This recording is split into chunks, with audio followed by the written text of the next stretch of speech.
He's back. Looking at this girl, she must have been guarding this room, waiting for me to return. Shunheng nodded. Here are the things you bought. I brought them for you. The sack was heavy. Shun Shun took it from Shunheng's hands, trying to pull it through the window, but after starving for 2 days, she couldn't even lift the sack. Can you help me pull it in? I don't have any strength left, Chun Shin said, her face flushing with embarrassment. Are you inviting me into your home? Shin Hung raised an eyebrow, a thoughtful smile on his face. What are you talking about? Chun Shun's eyes widened. Hey, handsome, I paid you 100,000 yuan. Can't you provide some delivery service and help me bring the stuff inside? After saying this, she put on a pleading expression. Please, I'm begging you. I really don't have any strength left. For some reason, a woman who usually had little affection for men now found herself feeling not much animosity toward Shin Hung. Perhaps it was because in this harsh, snow-covered apocalypse, he was the first person she had seen. He had also helped her. Or maybe it was because when he sold her supplies before, he hadn't made any outrageous demands, just charged a slightly higher price that she could still accept. All right.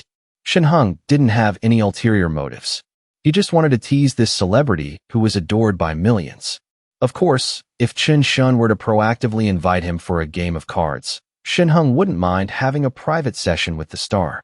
After all, he had nothing to lose. He took the items out of the sack and tossed them one by one onto the bed in the room. I've put everything in the room for you. I have other things to do, so I'm leaving now. Chun Shin stared blankly at Shun Hung, her favorable impression of him soaring once again. To be honest, if Shun Hung had forced his way in to have his way with her, she truly would have had no way to resist.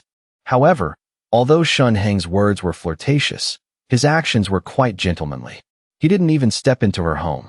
Thank you, Chun Shin said, looking at Shun Hung with a grateful gaze. It's nothing.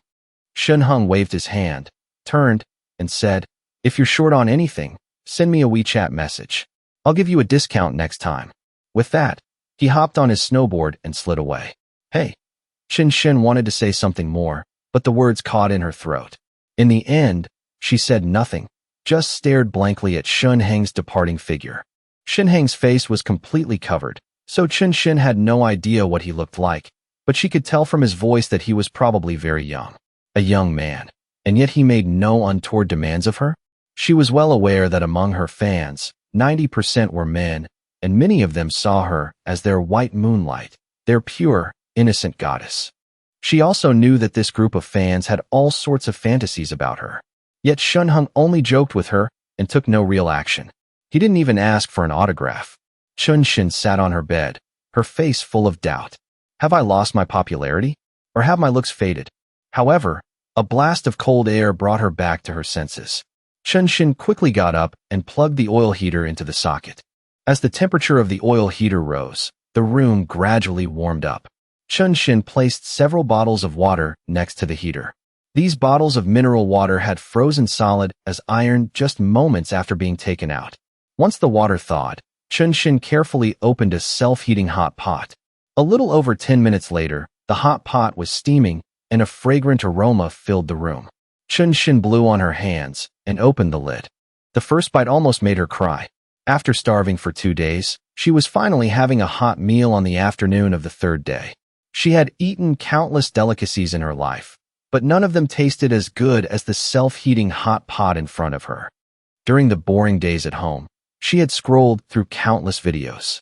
She knew that the entire globe had turned into a polar region. The day before, many elderly people had died from the sudden, drastic drop in temperature. Since the air conditioning systems froze last night, young people had started to die today, and in horrible ways. Especially in Hainan, where people had no clothes or shoes to withstand the cold, countless had already frozen to death. By the afternoon, she couldn't even find any videos from Hainan anymore. Among her friends, Yang Tianbao happened to be on vacation in Sanya with her lover. Shin Shin wanted to ask about her situation, but she couldn't get in touch at all. She could only hope that nothing had happened. She ate her hot pot, sighing inwardly. Right now, she herself was struggling to survive. As for the safety of her friends, she had the will but not the strength to help. Chun Shin knew that if she hadn't met Shin Hong, she probably wouldn't have been able to hold on for long. Thinking of Shin Hong, A deep sense of gratitude welled up in her heart again. What on earth does he look like? Chen Shun had no idea. For a woman, curiosity about a man is the beginning of an emotional connection. Shun Heng returned to Villa number 4. He was completely unaware that his status in Chen Shun's heart had skyrocketed. However, he had already come to see Chen Shun as the second mistress of the villa. When he had time, he would drop by to check on her and, incidentally, earn a little more money from her. Sooner or later, she would be his woman. Such private matters of the heart had to be consensual on both sides. By slowly nurturing their feelings, they could truly feel a deep, spiritual connection and harmony. If it was forced, what was the difference between that and a stray dog on the street? In the yard, the snow he had cleared this morning was now much thicker. Fortunately, the door was still exposed. Shun Heng followed the cleared path and slid into the backyard. He knocked gently on the door, but after knocking for a long time, no one answered. Shun Heng's expression turned serious. He already considered Huao Miao the number 1 mistress of the villa. And yet, this woman wasn't opening the door for him. What was she trying to do? Shun Heng instinctively knocked a few more times, harder. He was certain that Huao Miao must have heard him. But after waiting for several minutes, the door remained closed. Shun Heng's face was grim. He picked up his phone and sent her a voice message. "What are you doing?" "I'm outside." After a moment, the door suddenly opened. Before Shun Heng could speak, Huao Miao threw herself into his arms. "What's wrong?" Shun Heng had been very angry, but he felt Huao Miao trembling in his arms, and she was even pretending to sob. "After you left, someone came here." "Someone came here?"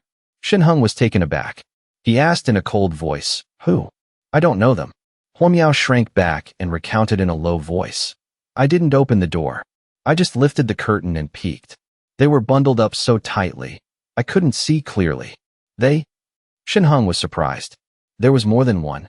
In his previous life, after he brought Su Chao and Feng Lu to this villa, no one had ever come knocking. However, that was 20 days after the apocalypse began. Why would someone come now? He carried Huao Miao into the house and checked the room. Seeing no signs of a mess, he finally breathed a sigh of relief. Taking off his coat, Shun Heng added some wood to the fireplace, gently held Huao Miao, and patted her on the back. "It's okay now. I'm here." These words seemed to give Huao Miao immense strength. She wiped away her tears and began to recount in a low voice. After Shun Heng left, Huao Miao was applying thermal film to the second-floor window. Before she could finish, she suddenly heard a knock from downstairs. Huao Miao thought Shun Heng had come back for something and was happily about to go open the door. Before going downstairs, she peeked down from the second-floor window. In an instant, she saw that on the patch of snow Shun Heng had cleared, there were several pieces of cardboard and some mats. She had to know, when Shun Heng left, he had driven his snowmobile straight out. The snow was a pristine white, with only 2 lines of tracks. There were absolutely no other objects. Huao Miao's heart grew wary. She quietly raised her head and peeked at the first-floor door. Downstairs stood 2 people, and they were wearing thick down jackets, completely different from what Shun Heng had been wearing when he left. Huao Miao didn't dare make a sound. She silently lay prone at the second-floor window, carefully looking down. The 2 figures stood shivering outside the door, knocking forcefully. Huao Miao didn't know these 2 people at all, so naturally, she didn't dare open the door. The 2 knocked for a while and, seeing no response from inside, started tapping on the glass pane. Huao Miao gently pulled open the second-floor window, creating a small crack. Cold wind poured into the room, but she didn't care. Instead, she moved closer to the window, straining her ears to listen. "Looks like only that guy on the snowmobile lives in this villa," a portly figure said to a tall, thin man. The tall, thin man nodded slightly, knocked on the window again, and then whispered a few more words to the fat man. But the cold wind was whistling, and Huao Miao couldn't hear clearly. She only saw the 2 men start looking for some tools in the yard, intending to smash the window. Fortunately, this house had been prepared by Yang Jinxian for her sister. When renovating, she had specifically replaced the glass with a thicker type. These 2 brothers tried to smash and break it for half a day, but were unsuccessful. On top of that, the wind and snow were too strong. The 2 were already panting when they arrived, and now they were completely exhausted. "Let's go," the tall, thin man said to his younger brother. "We'll go back and find some other tools, then come back and break the door." Okay, let's go. This is going to take a lot of time. What if he comes back and finds us? What are you afraid of? He's on a snowmobile. We'll hear him when he comes back. If we can break the door, we'll take all the supplies in his house. The tall, thin man whispered sharply. He has a snowmobile, so he can easily go out and find food. We, on the other hand, don't have much food left. All right, the fat younger brother replied through gritted teeth. The two men, one after the other, walked through the snow and left. Huo Miao breathed a sigh of relief, intending to call Shun Hong, but she found that his phone was unreachable. She could only curl up and hide in the house, not daring to make any noise or turn on any lights. She hid alone in the bedroom closet, her heart filled with anxiety and fear. She didn't even dare to go to the basement. After all, in the eyes of a normal person, the basement is likely where food and drinks are stored. If these two men broke in, they would most likely search the basement. But what could be stored in a villa's bedroom to eat? They probably wouldn't even bother to look and would just leave. Just like that, she stayed curled up for a long time, until just a moment ago, when Shun Hong returned and knocked on the door. Huo Miao jumped in fright. She thought those two brothers had come again. Her heart was extremely tense. As the knocking grew louder and louder, Huo Miao was nearly scared to death. Her limbs were weak, and she didn't even dare to get close to the window to check, afraid of being seen by those two. It wasn't until her phone suddenly vibrated with a message notification. She opened it to see that it was a message from Shun Hong. Only then did Huo Miao breathe a sigh of relief and hurriedly run downstairs to open the door. After hearing Huo Miao's account, Shun Hong held her tightly, gently patting her to comfort her. However, deep within his eyes, a sharp, cold light flared. They dare to spy on my house. They must not want to live anymore. It's okay now. Be good. I'm here. Shun Hong held Huo Miao, stroking her hair and comforting her gently. A moment later, Huo Miao stood up, her face beet red, and wiped her tears. I'm fine. Shun Hong, a hot-blooded young man, had originally been thinking only of coming home to play cards. But now, holding Huo Miao, he naturally felt a sense of protectiveness. Ahem. Shun Hong coughed lightly and said, You go prepare dinner first. I'll take care of those two. He glanced at the kitchen, his heart aching even more. When he left in the morning, he had left fresh vegetables for Huo Miao, but she hadn't touched them. It was obvious that before she had a chance to cook, two uninvited guests had come knocking, even trying to smash the window to break in. Huo Miao, hiding in the closet, must have felt utterly desperate. Thinking of this, he felt even more tenderly towards her and kissed Huo Miao on the forehead. As for Huo Miao telling him she couldn't get through on the phone, that was because she was in the military compound at the time, which had signal jamming equipment. Shun Hong sat on the sofa, his thoughts immersed in the vending machine. After a search, he found a type of super long-range walkie-talkie that required a level 5 vending machine to purchase. This is it. Shun Hong's eyes lit up. Other types of walkie-talkies could be bought now, but only this one had a level requirement. Looking at the product description next to it, this was indeed a quality item carefully selected by the system. A single unit cost as much as 50,000. Cheap things are usually no good, and good things are never cheap. He discovered that the prices marked by this vending machine were all the most reasonable market prices. This 50,000 yuan walkie-talkie would surely be no exception. With a walkie-talkie, he wouldn't have to worry about Huo Miao being unable to contact him after losing signal. I have to level up the vending machine. Shun Hong checked and found that many good things required a high level to purchase, and the prices were not low. For example, the thermal film currently on the walls was ordinary. But after the vending machine reached level 7, he could buy reinforced thermal film, a system-selected product.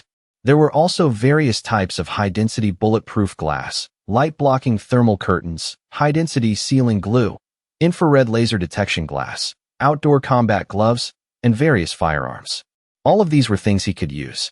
Shun Hong even found wild animals, though of course, the wild animals sold were already dead, only suitable for cooking. Originally, he didn't have much money to upgrade the vending machine, but on his way back, he had looted a large haul. Now he had nearly 3 million, full of confidence. He said to Huo Miao, who was busy in the kitchen, Call me when dinner is ready. I'm going down to the basement for a bit. Standing in the wine cellar in the basement, Shun Hong bought several large refrigerators and placed them against the wall. He bought a lot of seafood and quickly filled the refrigerators. Then he bought instant noodles, smoked ham, canned goods, bread, and beef, buying whatever came to mind. After all, these things were to be sold to the households in the community. The vending machine's experience points shot up. The machine was already close to leveling up, and after buying a few things, it smoothly reached level 4. But the experience from level 4 to level 5 doubled, requiring 160,000. I was right. Shinhung sighed. Don't be fooled by the fast leveling now. The experience requirement will double later on. By the time it reaches level 10, it will take over 10 million to level up. No wonder level 10 allows the purchase of superpower fruits. To get the vending machine to level 10, it would cost a total of over 20 million. Damn, that's not cheap at all. He lamented inwardly, but his hands didn't slow down. In a flash, the floor of the wine cellar was piled high with goods. The vending machine leveled up again. Level 5. Another level up, and the experience points increased to 320,000. Shinhung didn't pay much attention, having already prepared himself mentally. In the search bar, he searched for the item he had been longing for, a pistol. A series of pistols that were previously grayed out and unpurchasable were now all available. Shinhung excitedly browsed through the various firearms above. Finally, after some comparison, he bought 2 moderately priced pistols, 6,000 yuan each. In the classic 5-7 series of Blue Star, this type of gun had appeared many times.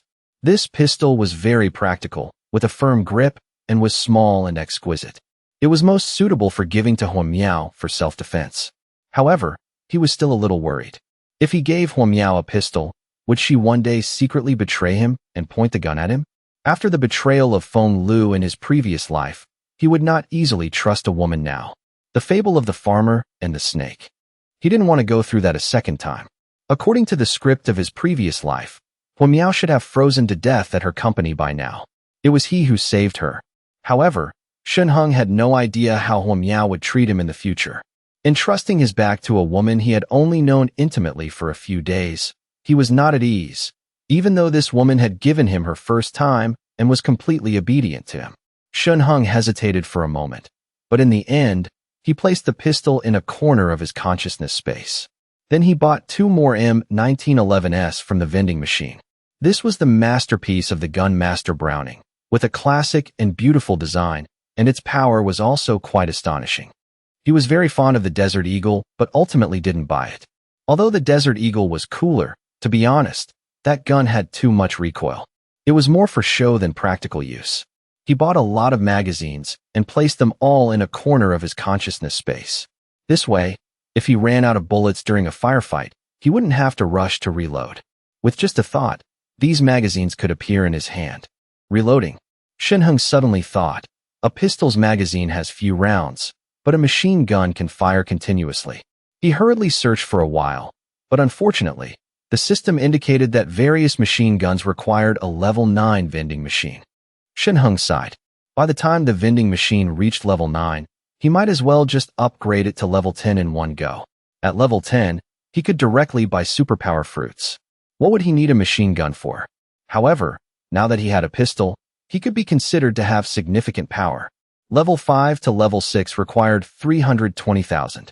He transferred all the money from his Alipay and WeChat to the vending machine's dummy account. He could see that he still had approximately 2.7 million. He had only just spent the money Huo Miao had given him. Level 6 to level 7 required 640,000.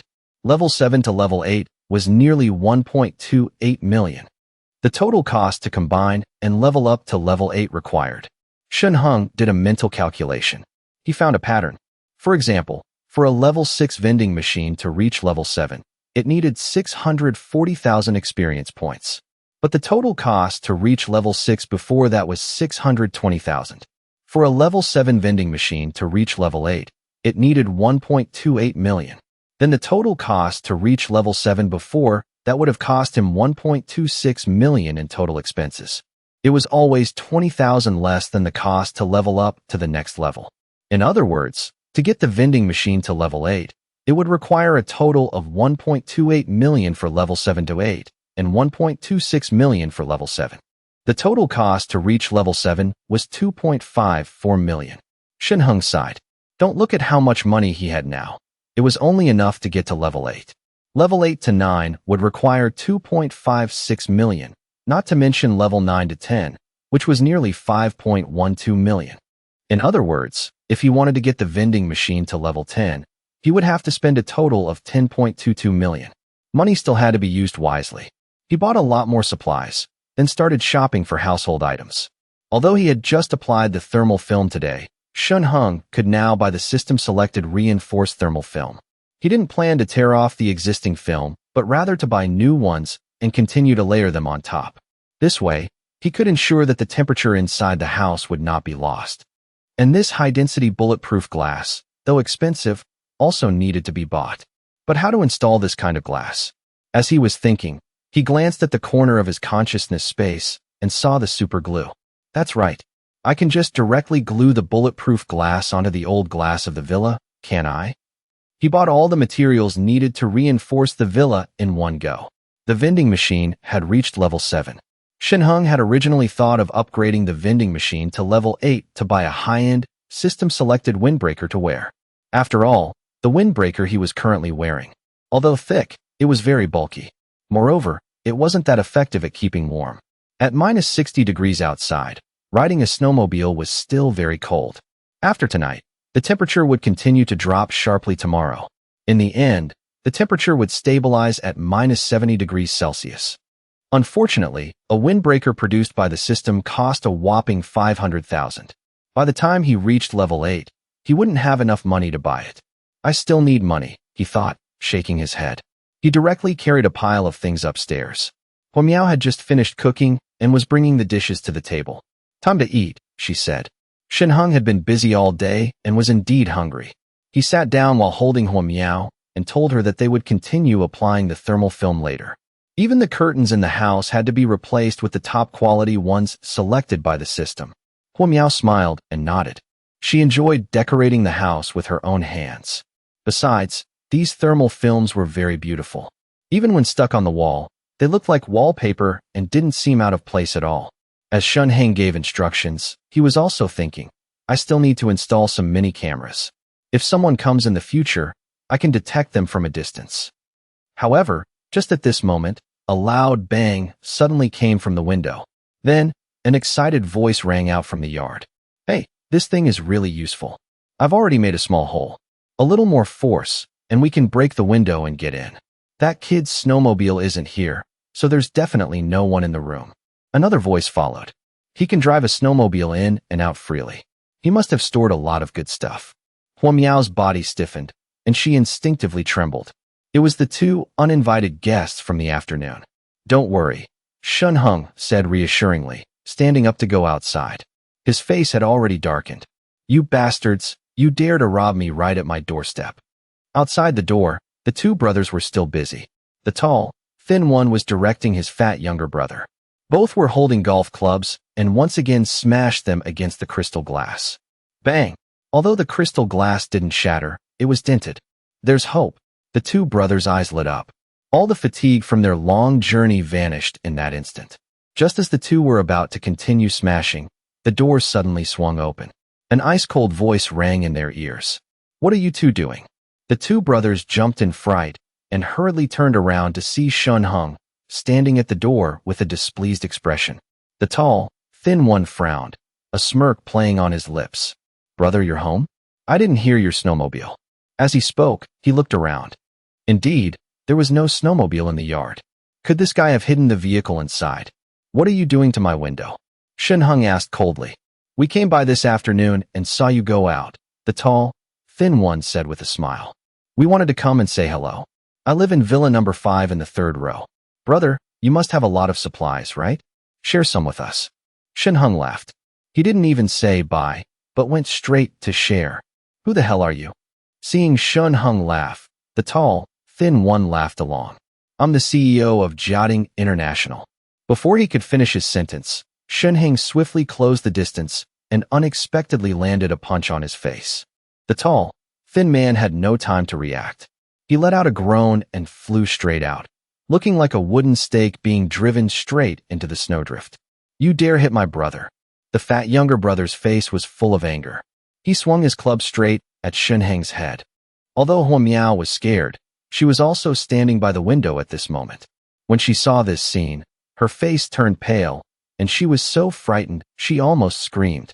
Seeing that Shunheng was about to be hit, he quickly ducked, narrowly avoiding the blow. Then, he executed a sweeping leg kick, causing the fat man to lose his balance and fall to the ground. You dare to rob me at my own doorstep? Before he could get up, Shunheng had already stepped on his face. The fat man was utterly humiliated and tried to struggle to his feet, but the foot on his face pressed down harder and harder. He could only whimper and beg. Don't hit me. I beg you to let me go. We'll compensate you. We'll compensate you. The fat man was in so much pain that his mouth hung open, and he couldn't help but beg for mercy. Leave 1 million, and you can go, Shunheng said indifferently. 1 million? The fat man was stunned. You don't agree? Then let's continue playing, Shunheng said in a low, threatening voice. Not far away, the tall, thin man struggled for a long time before finally crawling out of the snowdrift.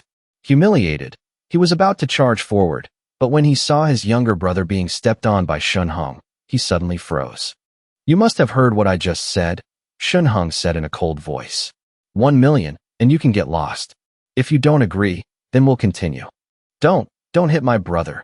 The tall, thin man took a deep breath, his face grim. We'll pay. Just don't do anything to my brother. Shunheng opened his QR code, placed his mobile phone on the ground, and pushed it forward. The phone slid to a stop in front of the tall, thin man. The tall, thin man's face darkened. He looked at Shunheng standing opposite him, his cold eyes fixed on him. Finally, he gritted his teeth, scanned the code, and paid. After paying, the tall, thin man looked up. Can you let my brother go now?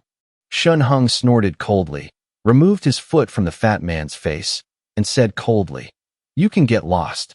The tall, thin man's teeth ground together.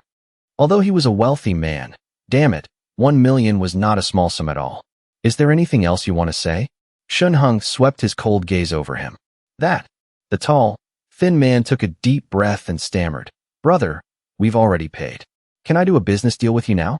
Where is your snowmobile? Name your price, I'll buy it. You want to buy my snowmobile? Shunheng was stunned. He had to admit, this tall, thin man was indeed a talent. Even after being pushed around and bullied by him, he could still swallow his anger. He was truly someone capable of great things. However, in his previous life, he didn't seem to have ever seen these two. He didn't know if they had frozen to death in their house or had submitted to some other major power. How much are you willing to pay?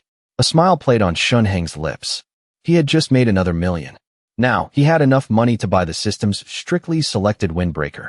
If he could earn a little more. Upgrading the vending machine to level 9 would allow him to buy automatic guns and even landmines.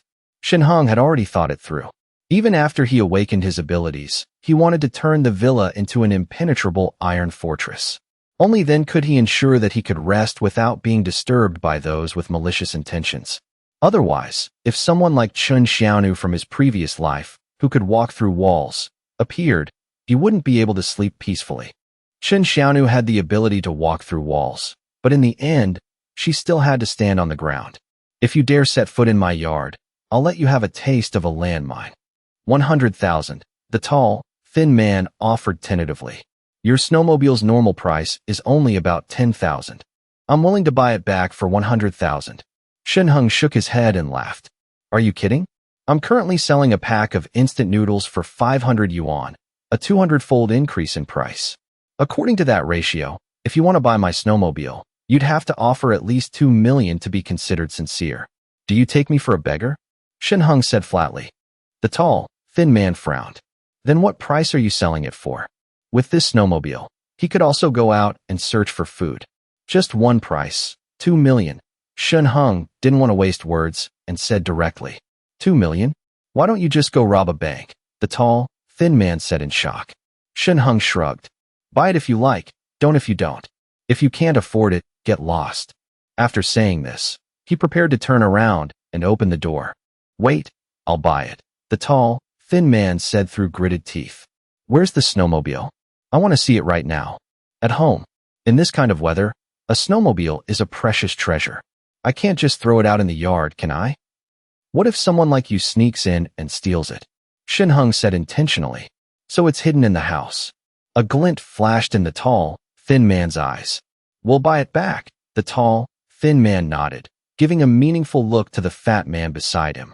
The fat man immediately understood, clenched his fist, and signaled that he understood. You lead us in to see it first. If the snowmobile is intact, undamaged, and can operate, I'll pay you. The tall, thin man nodded. No problem, right? Of course, no problem. Shin Hung laughed, turning to pull open the door. Die. The moment Shin Hung opened the door, the two brothers behind him rushed forward in unison, swinging their clubs fiercely towards Shin Hung's head. Be careful. Huao was in the room, standing by the window. When she saw this scene, her small face turned pale, and she screamed loudly. There's a woman. The tall, thin man couldn't help but turn his head and look towards the window. With a glance, he saw Huao. His whole body froze. So beautiful. As a small-time boss, it wasn't that he had never played with women. On the contrary, there were quite a few women surrounding him. But of all the women he had played with, not a single one could compare to Huao in terms of quality. This morning, he and his brother had indeed only seen Shin Hung leave alone. This meant that when they came to knock later, this beautiful woman was already in the house. She just didn't open the door for them. Thinking of this, a flash of regret suddenly appeared in the tall, thin man's heart.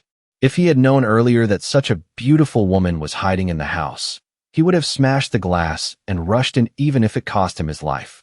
How could he let such a beauty be lonely in the house? I can keep you company. The tall, thin man stared intently at Huao when he suddenly heard a loud bang.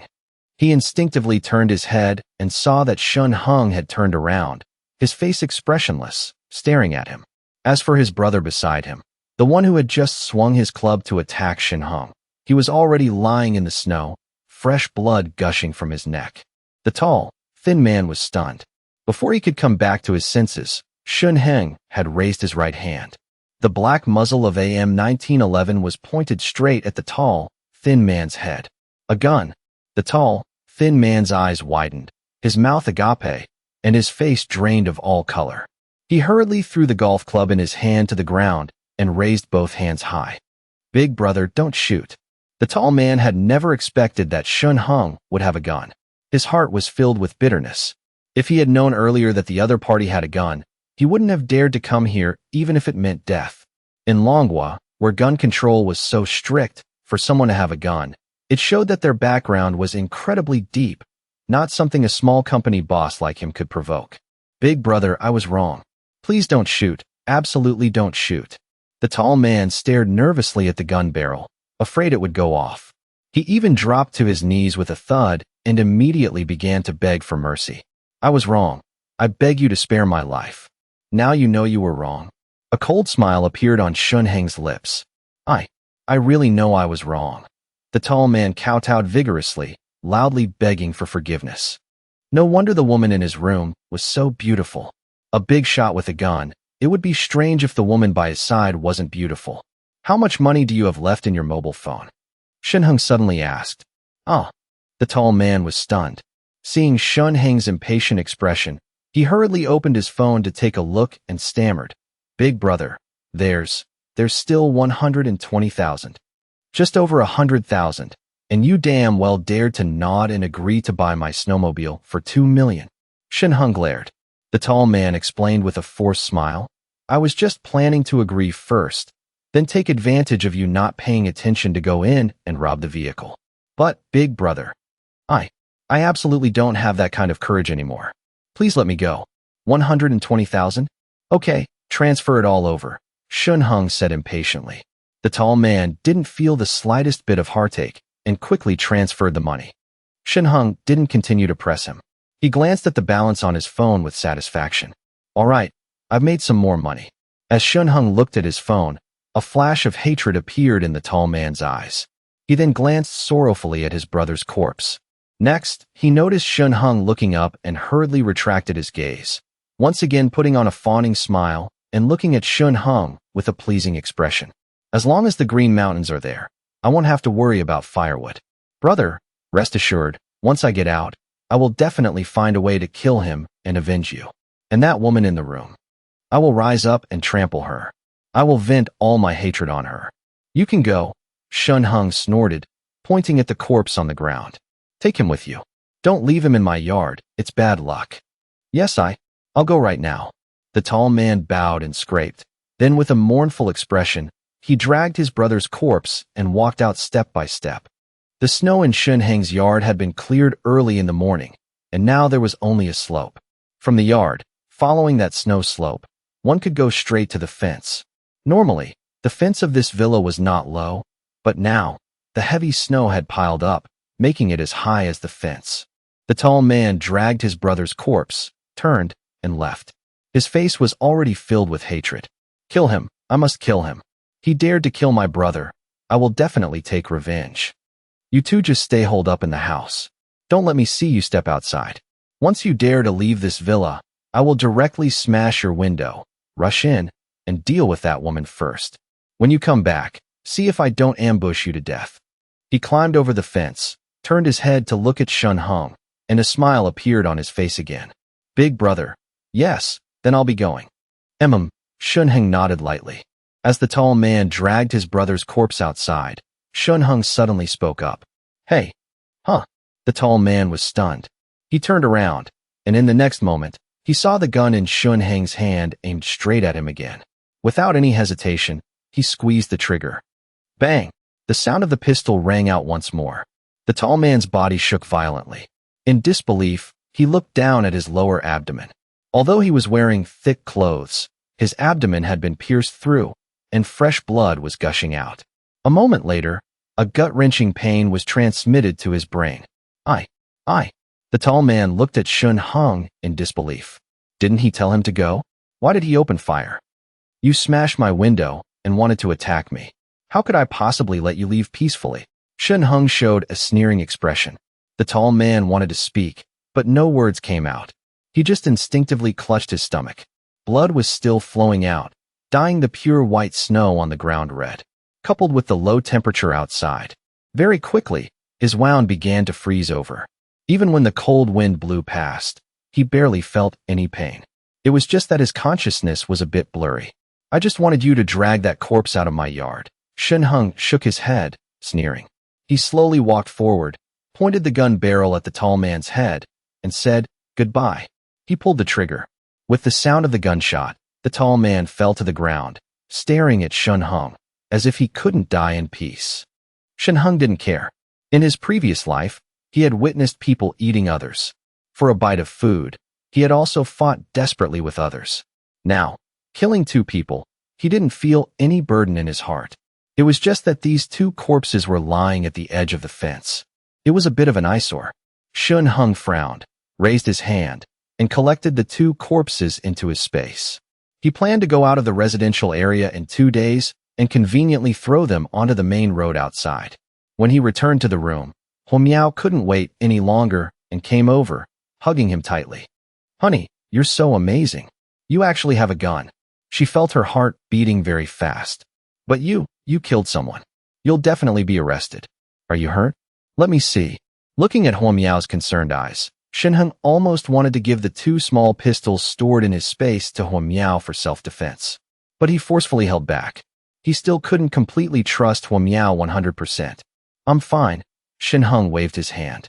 As for what you said about being arrested, you've been at home these past 2 days. You must have seen short videos and news like that. Let alone the police showing up. Even if you call the police now, can you get through? Huao still didn't have an intuitive feeling about the apocalypse. In the apocalypse, strength is everything. This is the pure law of the jungle. Other than that, there are no other constraints. What laws? What morals? They are all useless. This. Huao was stunned. Just like you were scared this afternoon. You were worried those 2 would rush in. What were you worried about? Weren't you afraid of what they would do to you? Shun Hung kneaded Huao's snow peas. Why were you afraid? Aren't there laws? Huao had nothing to say. You're a smart person. You should actually understand. Shun Hung said indifferently. Ever since the government announced that the entire globe has entered an ice age, until now, not a single official has been seen. This means that people like us who are staying in this city are no longer managed by anyone. The government wants us to fend for ourselves. Huao shivered. I'm saying this just to make you understand that only believing in yourself is the truth, Shen Heng said again. Right now, it's the apocalypse. Huao nodded gently. Shen Heng smiled with satisfaction, kneading the two happy beans. Shen Heng also became interested. However, there were still things to be done now. He pulled Huao up and took out the high-density reinforced glass he had bought earlier. He sealed all the windows tightly, applying several layers both inside and out, ensuring that no one could smash them again. Shen Heng was still very confident in the quality of the products sold by the vending machine. This glass had cost him more than 400,000. And Huao also realized the danger and seriously applied thermal film to the walls. After finishing these things, Shen Heng placed many small cameras in the corners of the yard. By the time everything was done, 2 hours had passed. He sat on the sofa with Huao and opened his mobile phone. First, he looked through the chat history in the group chat and found that today, there were many more people frantically tagging him, wanting to buy his supplies. Even the price of 500 yuan for a pack of instant noodles seemed to be acceptable to everyone. It was a pity that it was like a stone sinking into the sea. After all, he had muted the owners group. As for those who were still selling supplies yesterday, they seemed to have discovered that after 3 consecutive days, the heavy snow still showed no signs of stopping. They had also stopped trading and no longer spoke up. The snow still didn't know when it would stop, and the government had made no move. This food should be kept for themselves to eat. When the food at home was all gone, it would be useless no matter how much money they had. These people are quite honest, Shen Heng laughed, picked up his mobile phone, and posted a message in the group chat. Does anyone want to buy things? But let me make it clear first, the price I announced before was yesterday's price. Today, the price has doubled. Anyone who wants to buy, please contact me. Instantly, this message caused all the people in the owners group to explode in debate. Many people frantically tagged Shen Heng. Harmony brings wealth. Big brother, what's wrong with you? 500 yuan for a pack of instant noodles was already outrageous. Now you want to double it? 1,000 yuan for a pack of instant noodles? Can it be a little cheaper? I really don't have much money. Harmony brings wealth. 1,000 yuan for a smoked ham? You might as well go rob a bank. Wu's auto trade. Are you crazy poor? Or are you sick? Seeing everyone's overwhelming response, Shen Heng lazily posted another message. Free trade.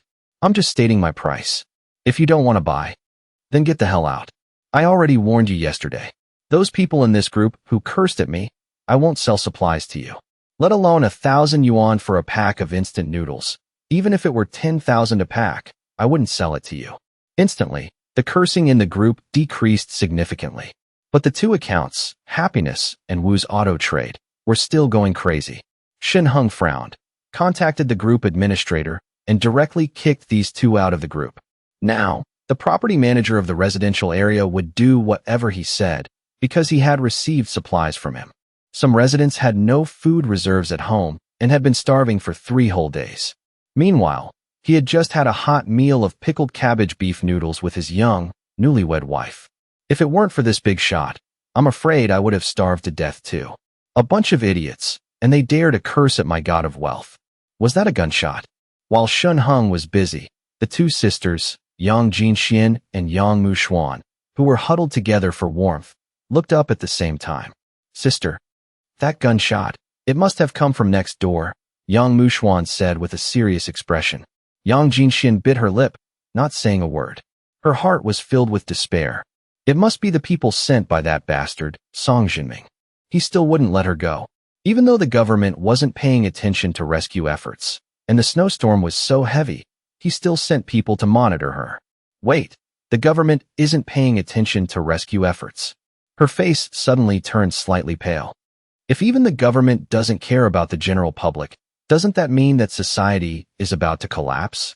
Then wouldn't she completely fall into Song Jinming's hands?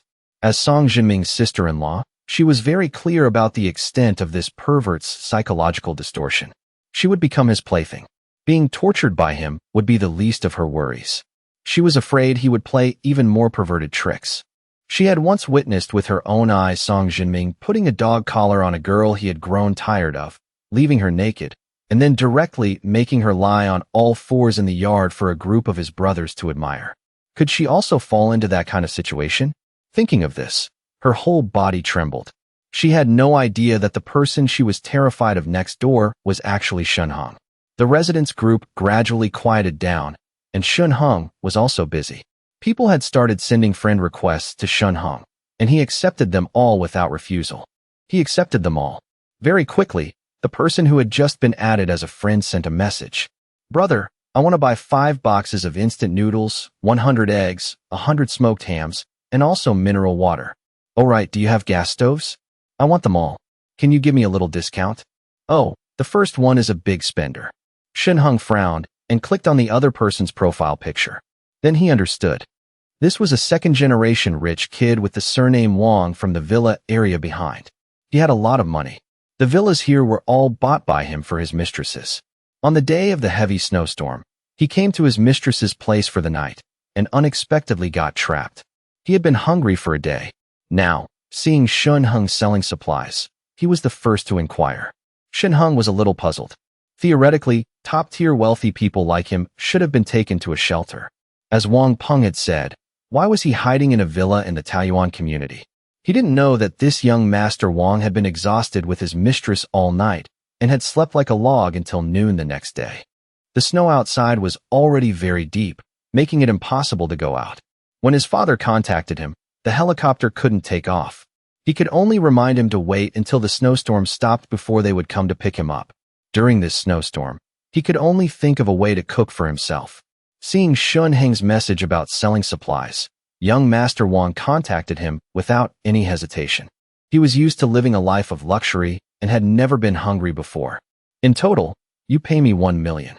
I guarantee you won't lose out, Shunhong replied. All right. This second-generation rich kid was also generous and straightforward, agreeing directly.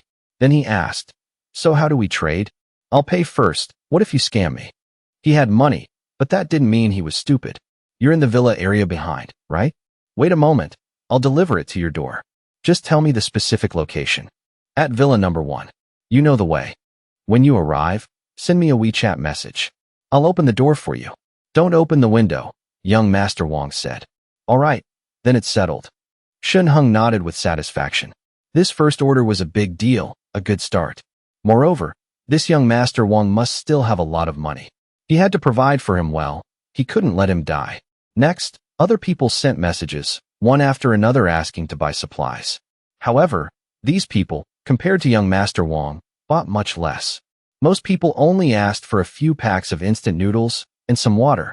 There were also a few who, after adding him as a friend, started cursing. Shunhong calmly blacklisted them. You don't buy now, while you're still young and strong. I'll just wait and see in 2 days if you'll be begging me to buy things. Some people had lived in peace for too long and still had such naive thoughts. He quickly tallied the orders and replied. Very quickly, he saw a familiar face actively contact him. A single grain of sand. This was the hot girl Madaidi. With a short video of her graceful dance in a thin silk dress, just gently swaying her body to the music, she became an overnight sensation. In 24 hours, she had millions of fans.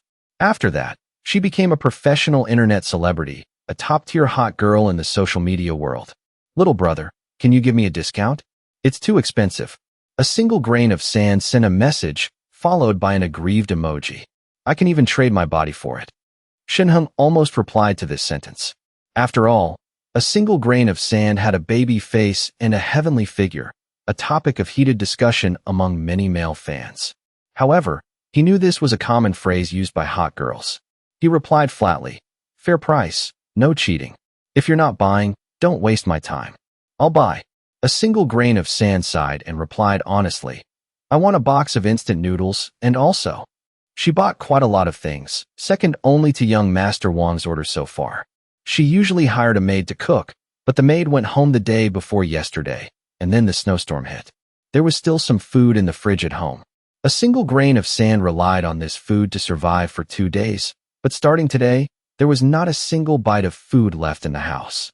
Moreover, the air conditioner couldn't be used, and the whole room was as cold as an ice cellar. Cold and hungry. She even felt that if she couldn't eat a hot meal, she would freeze to death here. She had browsed the residence group before and saw Shunhong selling supplies. This morning, she had also tried to send a friend request, But Shunhung wasn't paying attention to WeChat at the time, so he hadn't accepted the friend request. It wasn't until just now, when she saw Shunhung post again, that she hurriedly sent another friend request. This time, it was finally accepted.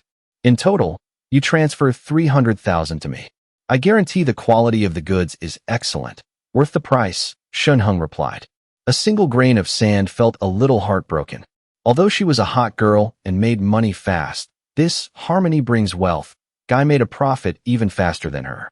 No matter how heartbroken she was, now was not the time to consider this. A single grain of sand nodded in acceptance.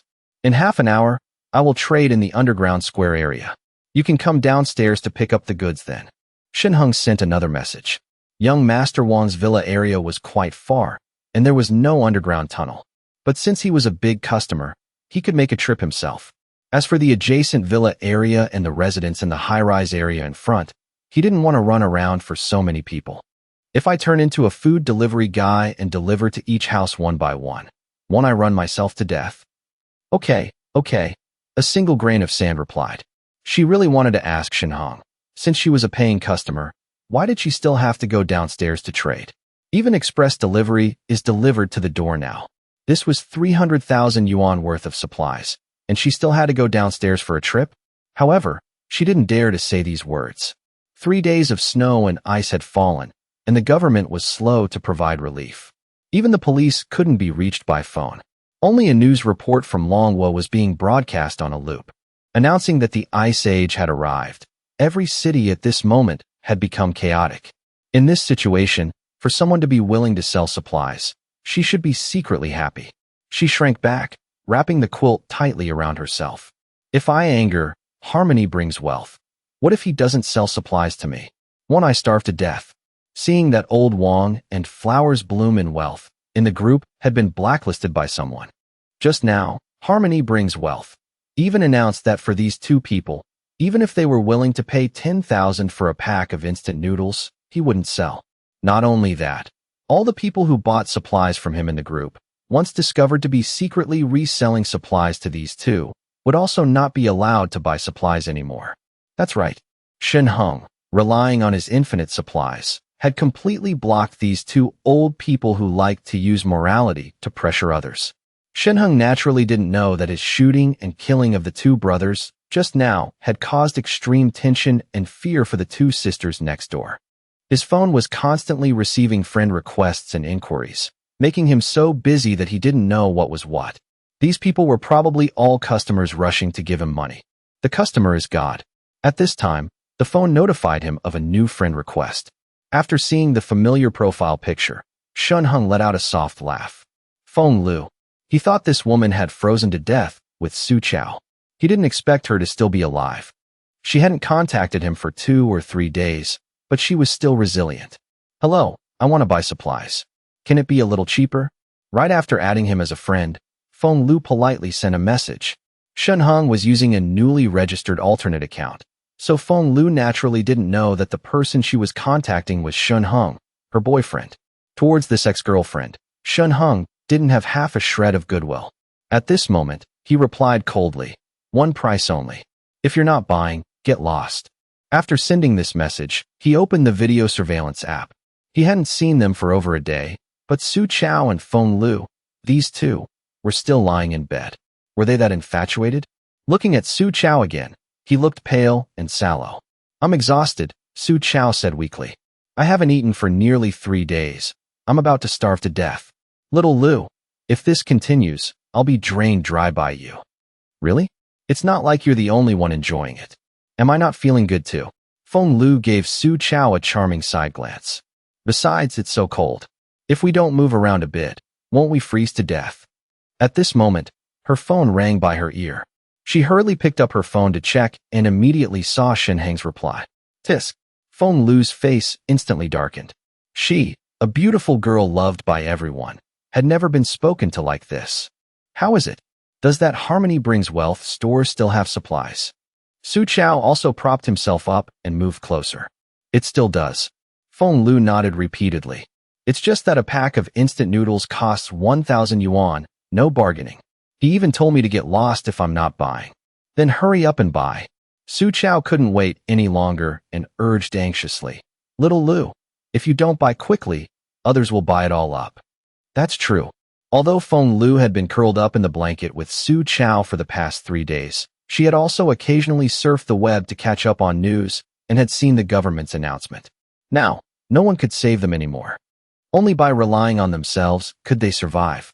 How much should we buy? Feng Lu hesitated. If we buy too much, and the snow stops in a few days and society recovers, we'll suffer a big loss. 1,000 yuan, how many instant noodles can you buy? That's true. Su Chao also nodded in agreement. He got up, lifted the curtain to take a look, and saw that it was still snowing heavily outside the window. He said with uncertainty, I think the snow will continue to fall for at least a while longer. How about this? Let's buy enough for 4 days first, and observe the situation as we go. Oh right, you should also frequently contact this Harmony Brings Wealth and try to build a relationship with him. Lest he sells out of supplies, and we can't buy them even if we want to. Feng Lu replied with a sound and picked up her phone. This time, she didn't type a reply but coquettishly sent a voice message. Brother, I'm buying. Don't be so fierce. First, give me 8 packs of instant noodles and also 4 smoked hams. Oh, by the way, is that smoked ham the King of Kings brand? How many grams is it? Shen Heng received the message and sneered. If it were any other man. Hearing Feng Lu's soft and weak tone, he would probably be floating on air. But he knew very well that Feng Lu was a beautiful woman with a heart of a snake. He picked up his phone and replied in a deep, low voice. How many grams of smoked ham do you want to eat? I also have a big and long smoked ham here. Do you want to taste it? Feng Lu replied with a charming laugh. Brother, you're so naughty. Su Chao, who was beside her, had a face as ugly as if he had just eaten a piece of shit. Feng Lu was his woman. How could he let an outsider flirt with her like this? Moreover, she wasn't angry at all and was even flirting back with the other party. What? Are you angry? Putting down her phone, Feng Lu glanced at Su Chao. Isn't this for our own good? If you had instant noodles stored at home, why would I need to cozy up to him like this? I haven't even seen his face. He might be a 40 or 50-year-old boorish man who only knows how to scratch his feet. I don't even find it disgusting, and you're complaining? I didn't mean that, Su Chao sighed and said hesitantly. Shen Heng watched the surveillance screen and chuckled to himself as he listened to the voice message Feng Lu sent. This woman was truly a slut. 8 packs of instant noodles, for smoked hams, right? A total of 12,000 yuan. I'll send you my WeChat account in a bit. You can come downstairs and get it yourself, Shen Heng replied nonchalantly. Bro, you won't deliver it to my door? Feng Lu pouted. Then this smoked ham hock of mine, do you want to have a taste? Shen Heng snorted. If you agree to taste it, then I'll deliver it to your door. If you don't want to, then you'd better get your ass downstairs and pick it up yourself. Fine. Feng Lu clenched her fists, grinding her teeth, but there was nothing she could do. Right now, Harmony Brings Wealth held all the supplies. I can't turn against him. Not only can I not turn against him, I have to try my best to build a good relationship with him. Humph. Isn't it just a few packs of instant noodles? What's with all the drama? After pulling Shen Heng back to chat with a few other customers, Huao proactively helped out, holding a notebook to take records. Although she had many doubts in her heart, she didn't ask anything more. It wasn't until no one else was sending friend requests or making inquiries on the phone that Shen Heng slowly stretched and spoke. He turned his head and glanced at Huao's notebook. The handwriting was elegant, the notes were meticulous, and the layout was neat and clear. You wait at home, okay? I'm going out for a bit. Shen Heng patted Huao's head. Husband. Huao hesitated for a long time before finally speaking in a small voice. I saw on the official news that Blue Star is about to enter an ice age. This won't last too long, right? It'll probably be very long. We might have to live in this ice and snow for the rest of our lives. Shen Heng sighed. He had lived for so long in his previous life, but even after 3 months, the entire world hadn't changed one bit. It was still submerged in a world of white snow. The human population had dropped by more than 90%. The longer it dragged on, the fewer food and supplies there would be, and the more conflicts would arise among people. At that time, Shen Heng even suspected that within a few years, humanity would be completely wiped out. But now, he had overheard Wong Peng's conversation and knew about the existence of the shelter. Now he understood. The reason the Long Kingdom's government had vanished was that they could only prioritize bringing a few important people to the shelter to maintain the survival and development of humanity as a final effort. On the other hand, he didn't blame the government at all. After all, the apocalypse had descended so suddenly. The government could only do its best to save some important people, such as some high-ranking officials and outstanding experts in various fields. It was normal that he himself didn't qualify to enter the shelter. After all, he was just a small-time online writer with no value worth saving. If he were in charge, he probably wouldn't have done much better. This lifetime, Huo Miao's lips trembled slightly. In truth, she was well aware of the deep meaning behind the term Ice Age. In the history of Blue Star, there had been 3 major Ice Ages: the Huronian, the Cryogenian, and the Quaternary. According to expert speculation, each Ice Age lasted for millions, even tens of millions of years. If we have to live in this kind of extreme apocalypse for the rest of our lives, Huo Miao gathered all her courage and pleaded in a low voice, then we shouldn't sell our supplies, right? Besides, money will surely become worthless soon. What's the use of earning more money? In the apocalypse, only 1 in 10 people will survive. When even survival is a problem, what's the point of money? The money in the phone is no different from virtual numbers. Paper money has some use, but other than starting a fire for warmth, it's too rough to even wipe your butt with. She really didn't understand why Shen Hong would deliberately sell his supplies in this harsh weather. Did he not want to live? Huo Miao's worries were not without reason. In an apocalyptic situation like this, supplies are the most valuable thing. Money is fundamentally useless. Everyone will eventually starve to death. No amount of money will matter. Don't worry. I have enough supplies for us to live on. We could use them for the rest of our lives and still have leftovers for the next generation. Shen Hong smiled and gave Huo Miao a light kiss. This girl now knew how to think for him. He couldn't help but want to give her the 2 guns from his consciousness space. However, for now, it was better to let her get used to his own gun first. When she became proficient and was truly and wholeheartedly with him, then he would give her the real guns. Huo Miao's face was full of astonishment. She stared blankly at Shen Hong, even forgetting to respond to his kiss. Enough to last into the next generation? Just how much stuff did he have stored away? As for selling it for money, I can't explain that to you right now. Anyway, you just have to trust me.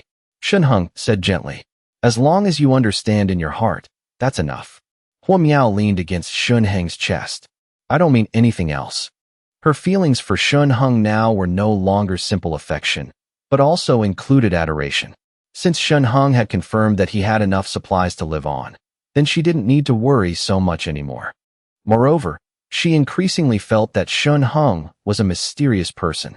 He calmly faced the apocalyptic blizzard, could conjure a sled with a wave of his hand, along with all sorts of supplies.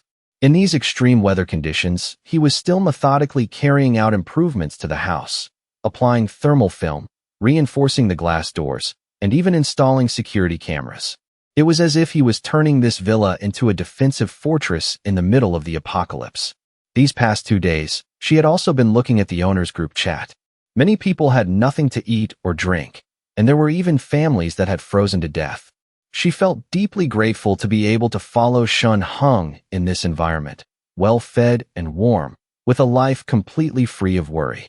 As for the starving homeowners, it wasn't that she didn't want to help, but the supplies she was using all belonged to Shen Hong. She had no right to make decisions. Besides, in this apocalypse, everyone had to be calculating. If I share my supplies with others, what will happen to me? Huo Miao was no naive fool.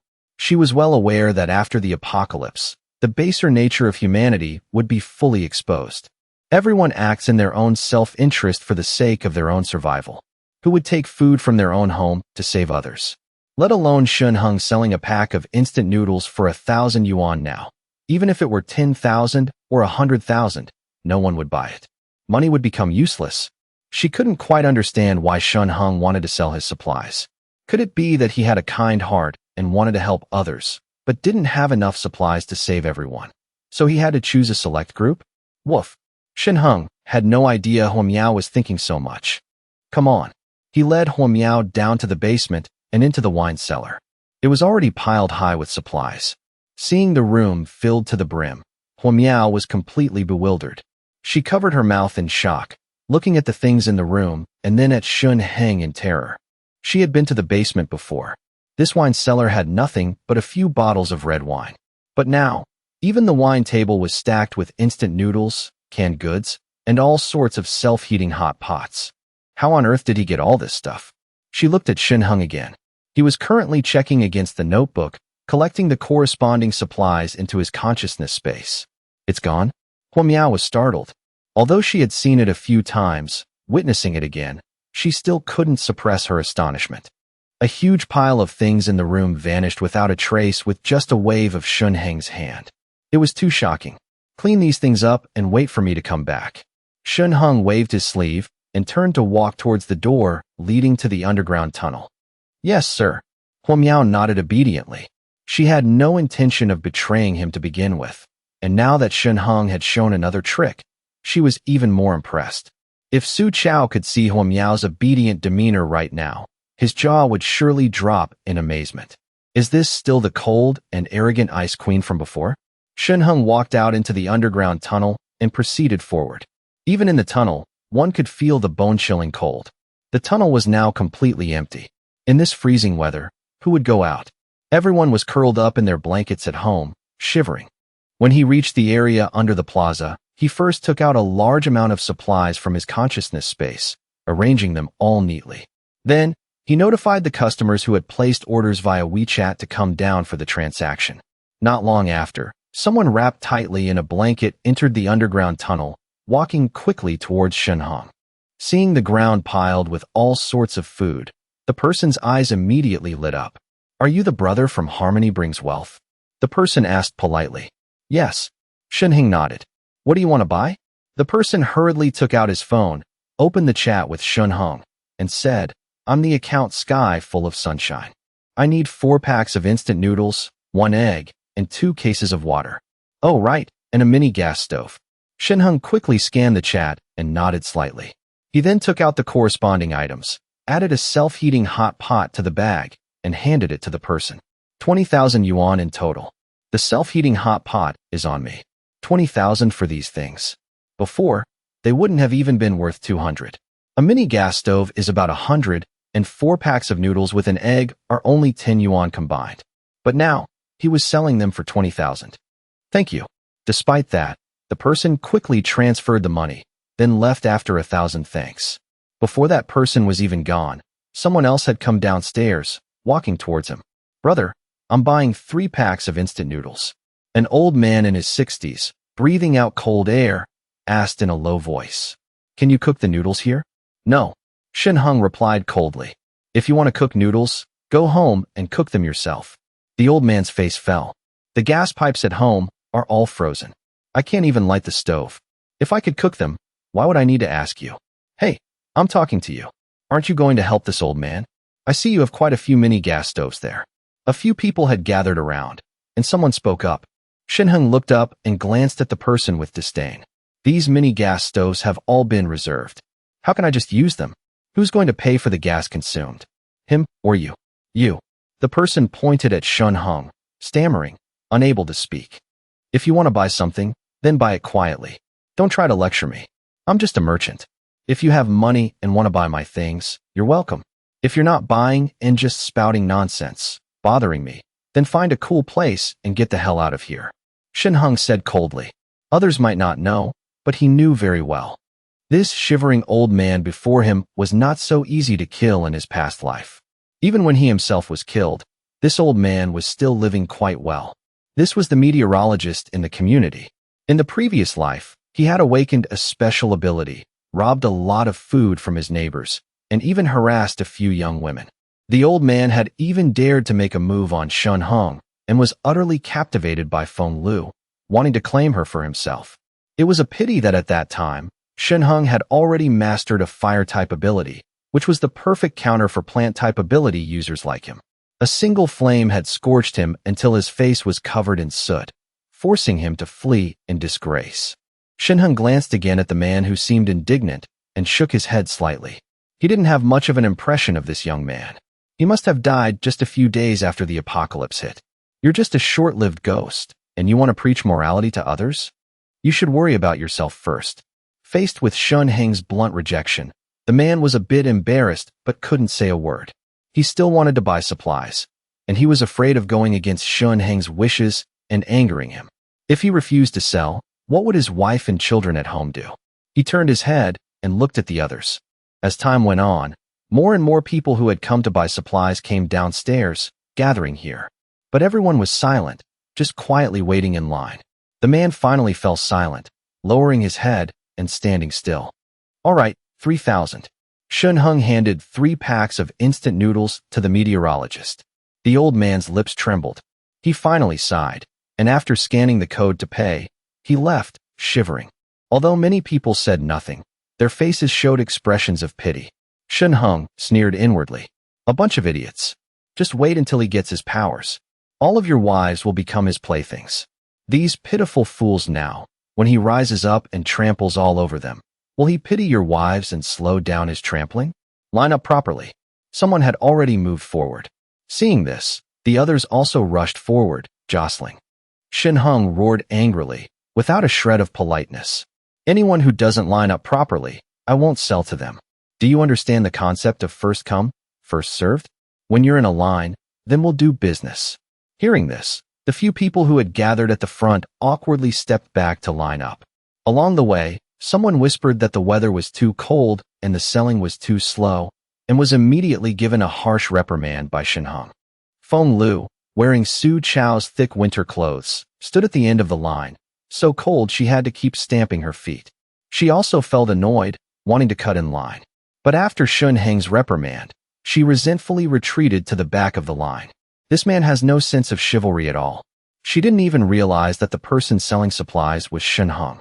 After all, Shun Heng was currently fully bundled up, his face almost completely covered, making it impossible to see his features clearly. She only felt that the voice was a bit familiar. However, she didn't think much about Shun Heng.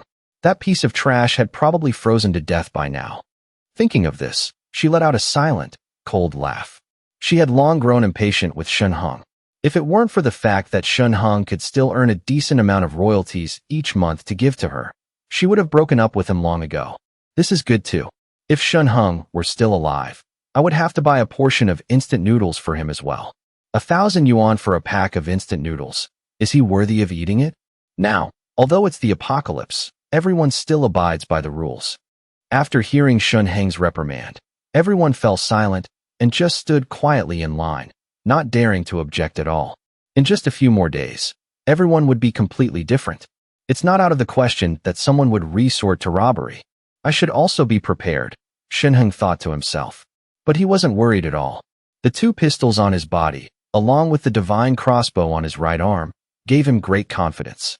All the homeowners who were lining up, when they came to Shun Heng, all showed a smile and proactively showed their chat history. On WeChat, they honestly bought their goods.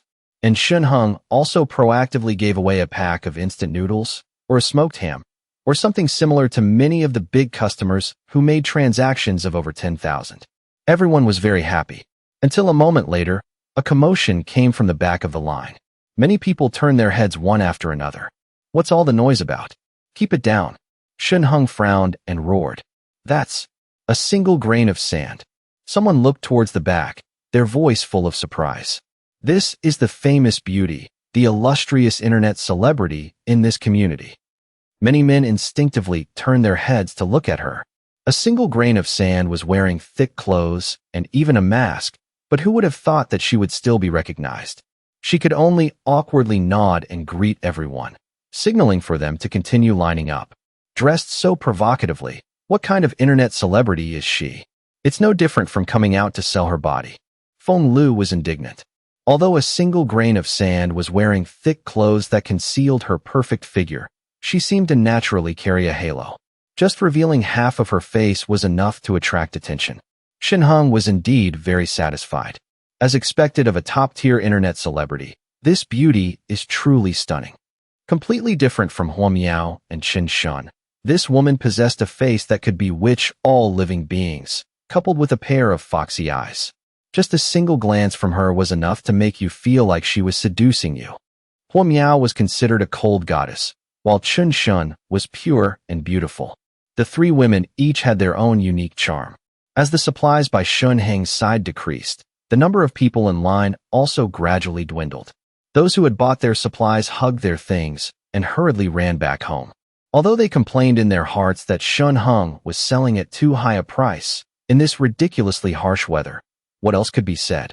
Even if they wanted to report him, they would have to wait until after this snowstorm stopped and order was restored before they could proceed with the report. A not insignificant number of people held this mentality. They spent tens of thousands at Shun Heng's place, but they would wait until society recovered to report him. At that time, when they reported Shin Heng for jacking up the prices of supplies, the excess amount over the regulations, he would have to obediently return it to everyone. Everyone was also not polite. Some people even suggested buying more when they were buying. After all, that money could still return to their own pockets later. What was there to worry about? However, Shun Heng rejected all of these requests. The goods he took out were exactly the amount that everyone had pre-ordered on WeChat. The vending machine inside could indeed be bought at any time, but even if he bought it, how would he take it out? He also didn't want to be talked about and become the center of attention. He just needed to make a fortune quietly. Those who are arrogant often die early. Very quickly, it was Feng Lu's turn. "Brother, I contacted you on WeChat just now," Feng Lu said coquettishly to Shun Heng. She took out her mobile phone for him to see the chat history between the two. "Huh, so you're that horny one," Shun Heng said intentionally. His voice was still as low as before, so even Feng Lu couldn't recognize him for a moment. What did you say?" Feng Lu's face turned beet red, her expression shy. What a low-class man. She cursed angrily in her heart. However, for now, she still wanted to maintain a good relationship with Shun Heng, so naturally, she couldn't say those words. This woman, Feng Lu, had a bewitching beauty and was indeed very good at judging people. Among the tall, rich, and handsome trio, Shun Heng had fulfilled the elements of tall and handsome. But even so, Feng Lu was still not satisfied with Shun Heng. Even though Shun Heng worked desperately to earn money, with a monthly income of over 10,000, Feng Lu was still indifferent to him. Instead, she grew closer and closer to Su Chao, eventually ending up in bed with him. The man in front of her, completely wrapped up, his age and appearance unclear, still opened his mouth to flirt with her. If it were before, she would have slapped him long ago. She suppressed her nausea and forced a smile. "Brother, I saw just now that you gave away quite a few supplies to others. I also bought over 10,000 yuan worth of things. Can't you give me something? What do you want? Want to taste my smoked ham?" Shun Heng chuckled softly. "Oh, you're saying it again," Feng Lu pouted coquettishly. "I didn't buy a mini gas stove just now. Brother, can you give me one? You damn well dare to ask for that. A mini gas stove costs over 100,000.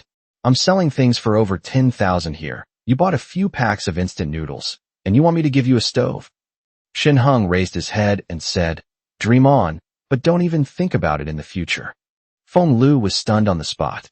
"The stove is sold separately. Don't think about such good things." Shun Heng sneered.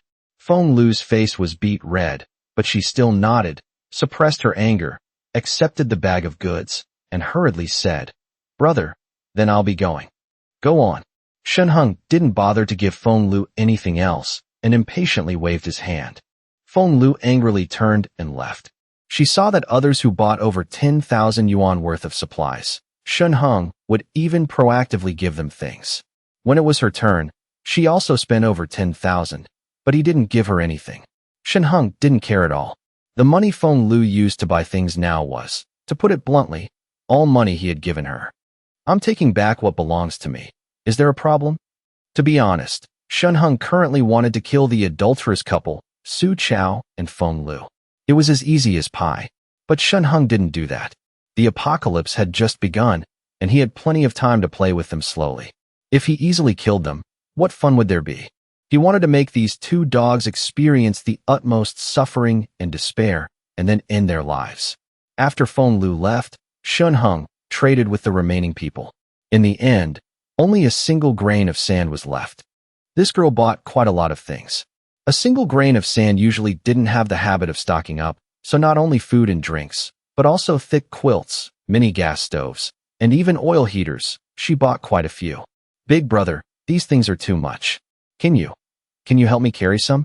A single grain of sand cautiously approached and asked tentatively. Then she hurriedly added, I can pay you. How about 10,000? All right. The people who wanted to buy supplies had all left. Shen Hong, apart from going to find young Master Wong to trade, had nothing else to do. This a single grain of sand was beautiful and had an extremely attractive figure. He was also very interested in her, so he might as well help. A single grain of sand was moved to tears and hurriedly transferred 31,000 to Shen Hong. Shen Hong carried large and small bags, following a single grain of sand towards Building 16. When he reached the entrance of Building 16, he inadvertently glanced at a dark corner. 3 people were hiding in the dark corner. Currently, apart from the homeowners who had come down to trade supplies with him, the others were probably all at home. Although the house was like an ice cellar, it was still much better than the biting cold outside. What are these 3 people doing? However, seeing the 3 of them secretly staring at a single grain of sand with greedy eyes, Shen Hong understood immediately. Everyone knew that a single grain of sand was beautiful and a famous internet celebrity, the object of many men's fantasies at night. These 3 must have felt that society was now in chaos and wanted to take this opportunity to enjoy a single grain of sand. Big brother, this way. A single grain of sand was completely unaware and was still innocently leading the way in front. After entering Building 16, she led him towards the elevator. Don't take the elevator. Shen Hong waved his hand. The weather is so cold now, the elevator cables might snap at any time. Besides, the power supply is not very stable. You probably don't want to be trapped in the elevator, do you? He wasn't exaggerating, it was the truth. If you were trapped in an elevator, no one would come to rescue you. But my home is on the 22nd floor. A single grain of sand hesitated for a moment and said shyly. It's okay. Shen Hong waved his hand. I've taken your money. Even if we have to take the stairs, I will definitely get you home. Seeing this, a single grain of sand couldn't say anything more and could only hug the pack of instant noodles and lead the way. Shen Hong, holding a lot of supplies in his hands, followed closely behind. As he followed a single grain of sand up the stairs, Shen Hong could see her charming buttocks from behind, gently swaying with each step up the stairs. This was because she was wearing quite a lot of clothes, which concealed her figure. So she looked a bit plump. He really couldn't imagine how seductive the scene would be if it were a hot summer and she was wearing a super short skirt. When the 2 reached the 3rd floor, Shen Hong's ears twitched slightly. He noticed that the 3 people who were hiding in the dark corner just now had now quietly followed them in. They were following closely behind without making any noise. These 3 people are indeed targeting a single grain of sand. Shen Hong narrowed his eyes, pretending not to have noticed anything, and still occasionally chatted with a single grain of sand as they slowly went up the stairs. Big brother, are you a supermarket owner? How do you have so many supplies? A single grain of sand was still chatting with Shen Hong. Shen Hong casually nodded. On the afternoon of the heavy rain, I had just received a large shipment when it started snowing right after. You could say it was a stroke of luck, and I made a decent amount. I'm not saying you're selling things at a high price. For you to be able to sell them, I'm already grateful. A single grain of sand giggled. For you to have just received a shipment also shows that you have foresight. She was very good at talking, and her voice was also very pleasant. At this moment, Shen Hong heard a very faint sound coming from downstairs. They're making a move. He vigilantly looked downstairs, but what he didn't expect was that a loud noise suddenly came from above. Immediately after, 4 figures appeared, blocking their way. What do you want? 4 people with fierce and menacing expressions appeared. A single grain of sand immediately became tense. You, little sister, you may not know them, but you must recognize me, right? The 3 people from behind also slowly came up. They blocked their escape route as well. The leader was a man of about 30, a hooligan with a ruffian look, a buzz cut, and his eyes were fixed on a single grain of sand. You, Zhao Weilong. A single grain of sand's face instantly turned pale. You. The buzz-cut man, Zhao Weilong, sneered. I've been pursuing you for so long. Why won't you agree to be with me? Now I've finally caught this opportunity. Let's see where you can run this time. After saying this, he glanced at Shen Hong with disdain and shouted, This has nothing to do with you. Get lost from me.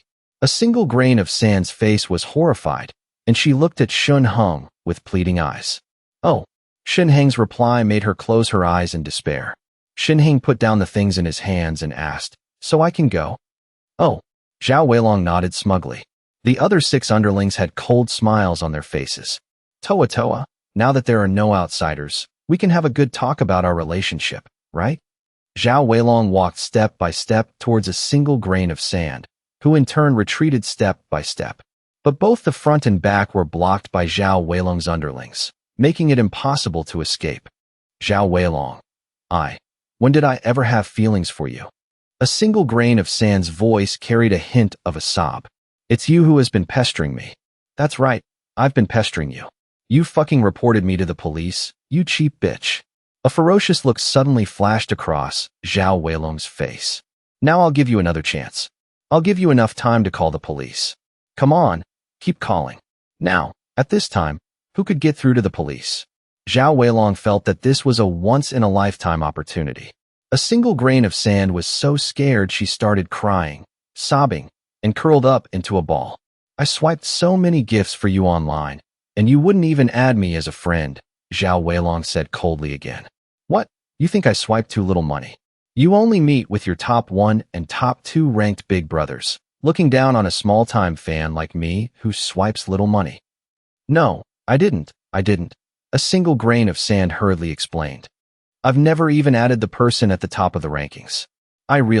Enough!" Zhao Weilong suddenly roared. "Because of you, my brothers are all suffering in the cold. Now you have 2 choices. One is to voluntarily come to my house and have fun with me. The second is for us to carry you to my house. But by then, since my brothers have put in the effort, you won't just be having fun with me. You'll have to have fun with all of them too." The other 6, hearing this, all showed lewd smiles, their lustful eyes sweeping back and forth over a single grain of sand's body. A single grain of sand cried without tears, and the surrounding men burst into hearty laughter, rushing forward. "All right, that's enough." At this moment, a voice came up from downstairs. Zhao Weilong was stunned. He turned his head to look down the stairs and at the same time shouted, "Who's down there? Get your ass out here for me." Only a click of a lighter was heard, and then Shun Hung, with a cigarette in his mouth, slowly poked his head out. "I thought it was a lover's quarrel, but it turns out it's a case of unrequited love turning into a forceful attempt. Hey, brother, that's not how you woo a girl. You still haven't gotten lost?" Zhao Weilong, seeing it was Shun Hung, sneered contemptuously, pointed downstairs, and shouted, "What? Trying to play the hero saving the damsel in distress? Don't you look in the mirror and see what you're made of?" The others also laughed heartily. "I gave you a chance and you didn't run. In that case, you can stay here too," Zhao Weilong said with a cold laugh. "I was planning to deal with you in a few days anyway. Kid, you have a lot of supplies, right? Hand over all your supplies to me, and I might consider sparing your life." He was also in the homeowners group and had seen Harmony brings wealth selling supplies. He had originally planned to gather his underlings this afternoon to rob Shin Hong, but just as they gathered, he saw a single grain of sand hurriedly going downstairs to line up, which is when he changed his plan. They were currently on the 15th floor. Room 1501 was Zhao Weilong's room, and the one across the hall was occupied by one of his underlings. By blocking a single grain of sand here, no one would interfere. As for the households on the lower floors, one family worked out of town and only came back on weekends. The other family didn't make it home on the night of the heavy rain. Now they were either shivering in their company or had already frozen to death. On the 14th and 15th floors, it was just them now. "Oh," Shun Hung smiled, watching Zhao Weilong approach him step by step. He said contemptuously, "You still want to rob me? I'll give you a chance too. Take your men now and get out into the snow. I might consider sparing your lives. Just by you." Zhao Weilong was extremely arrogant. He reached out and poked Shinheng's head. "Kid, is there something wrong with your head?" The moment his hand touched Shinheng's forehead, Shinheng's face instantly turned ice cold. He suddenly grabbed Zhao Weilong's right hand, and, with a forceful twist, Zhao Weilong let out a miserable scream, his body uncontrollably tilting to the right. At the same time, Shinheng's left hand had already pinched the just-lit cigarette and forcefully pressed it into Zhao Weilong's eye. Zhao Weilong let out a scream like a pig being slaughtered, his body trembling violently. Blind, he could be sure that his left eye was now completely blind. Handsome, Shun Hung sneered, moving close to Zhao Weilong's face and speaking softly. I didn't hear you clearly just now. How about you repeat what you just said for me? Thank you for listening to the audio story on my channel. This is a product of xalosach.com. Thank you for being with us. We wish you moments of complete and meaningful enjoyment of the story. The 6 people upstairs, after hearing their big brother Zhao Weilong's miserable scream, were all stunned. A few seconds later, the underlings finally reacted. Shouting stop, they quickly rushed towards Shen Hung. Oh, you still want to fight? Shen Hung let go of Zhao Weilong. Zhao Weilong collapsed on the corridor, clutching his eye with both hands, wailing miserably. I want to kill you. I want you dead. So damn noisy. Shen Hung kicked Zhao Weilong in the mouth. The sole of his cold shoe sealed his mouth, causing Zhao Weilong to only be able to gurgle his words back down. Among the underlings who had just rushed over, the leader had pulled out a dagger and was stabbing fiercely towards Shen Hung. You're really looking for death. Shen Hung suddenly waved his hand. The divine crossbow made a soft whooshing sound. The underling who was charging forward let out a groan. The powerful force of the arrow even pushed his body back, knocking into the crowd of underlings behind him. After the underlings were knocked into a disoriented mess and struggled to get up, they saw a bloody hole in the back of their brother's neck. A large amount of fresh blood gushed out, but because of the cold weather, it began to freeze in an instant. Someone's dead. Everyone trembled, their faces ashen as they looked at Shen Hung.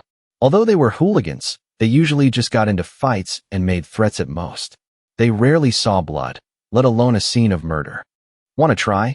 Shen Hung looked at each of them with their pale faces and sneered. No, we don't. A blonde-haired man swallowed hard, forcing a smile. Big brother, we were just passing by. He cautiously pressed himself against the wall and walked towards the stairs. Shen Hung maintained a cold expression and said nothing. When the blonde-haired man passed by Zhao Weilong, he didn't even dare to look at his big brother.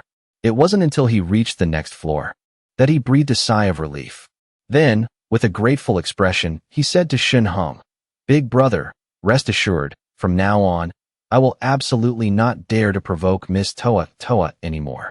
I'll be rolling out now. Shen Hung nodded slightly.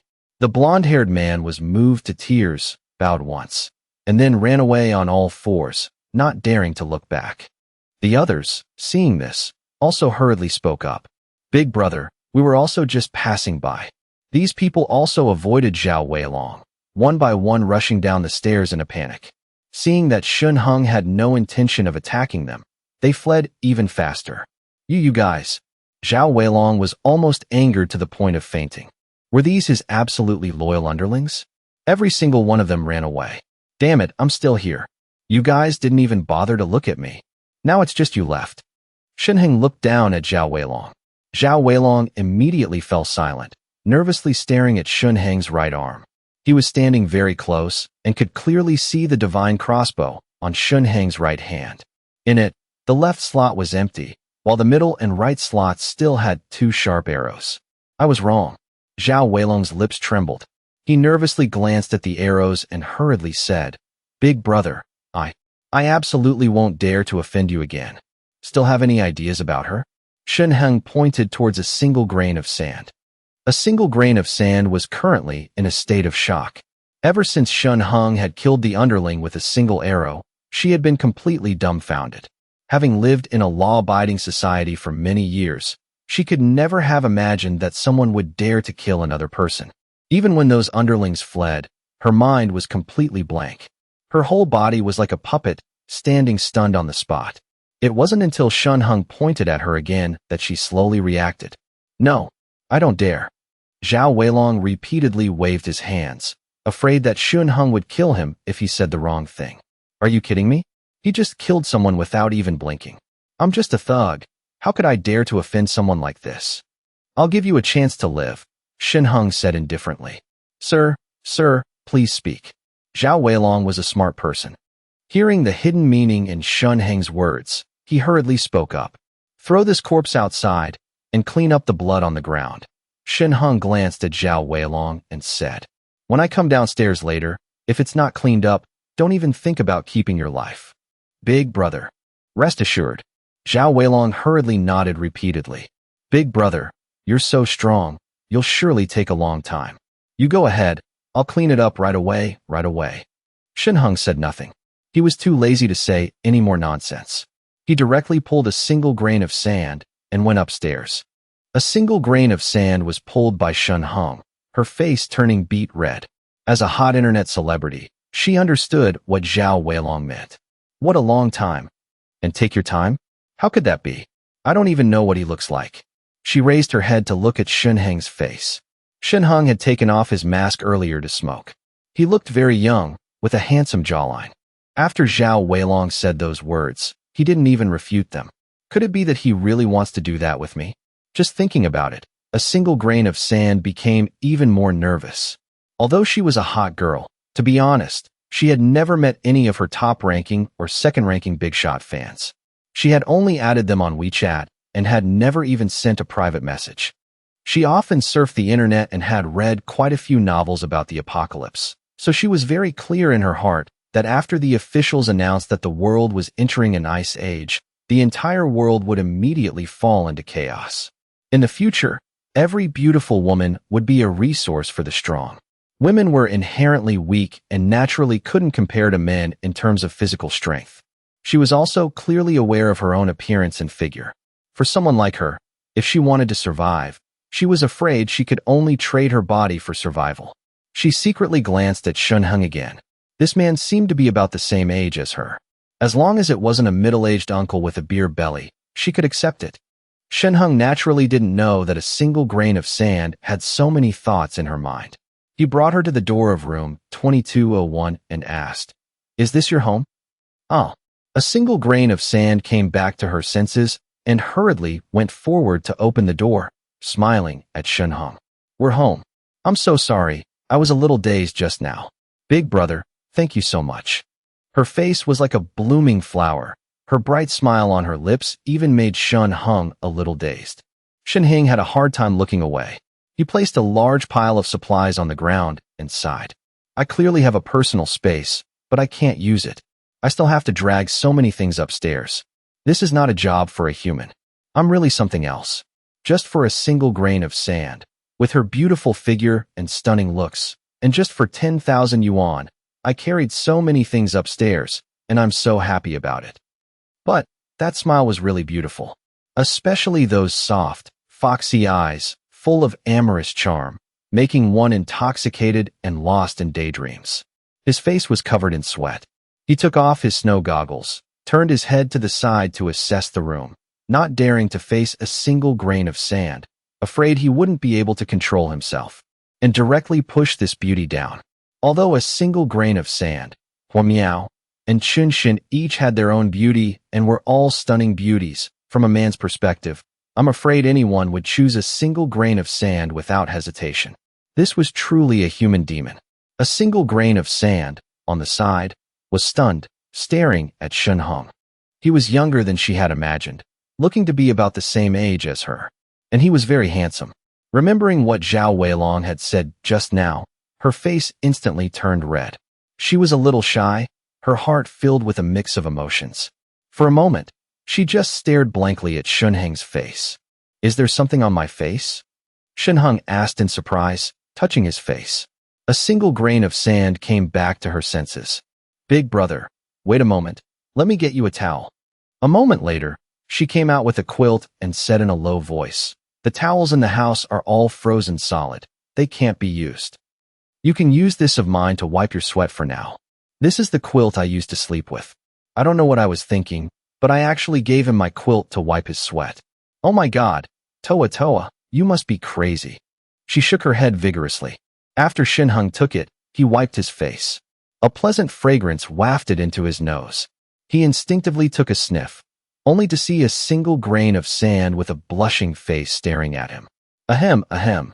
Shinhung, as if nothing had happened, stuffed the quilt back into a single grain of sand's hands. Just as he was about to leave, a single grain of sand took out a cigarette and proactively pulled one out. "Brother, here's a cigarette."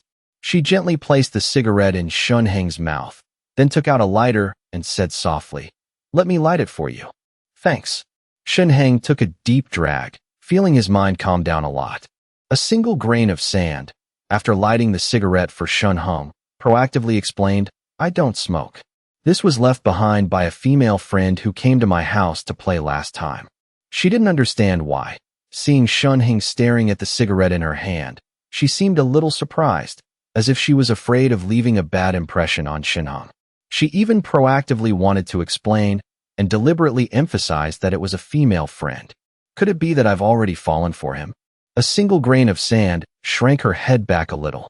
She was usually just a girl who liked to stay at home, loved to fantasize, and always dreamed that one day she could marry a handsome, cool, and aloof hero or a powerful CEO. And now, Shun Hung was like the hero in her fantasies, appearing. Even when Shun Hung killed someone, she wasn't even scared at all. Oh, Shun Hung laughed. Then I'll give you a pack of Sophie too. He took out a pack of Sophie from his personal space. Ah, thanks. A single grain of sand was stunned and instinctively took it. Sanitary pads were as hard to find as gold in the apocalypse. She had just run out, and calculating the days, it seemed her period was coming in a few days. If it was a gift from the hero in her heart, then she had no reason to refuse. Let me help you put it on. Looking at her beautiful and moving face, Shun Hung joked. A single grain of sand's eyes widened in an instant. Big brother, you helped me light my cigarette, and you're going to help me put on my Sophie? How can this be?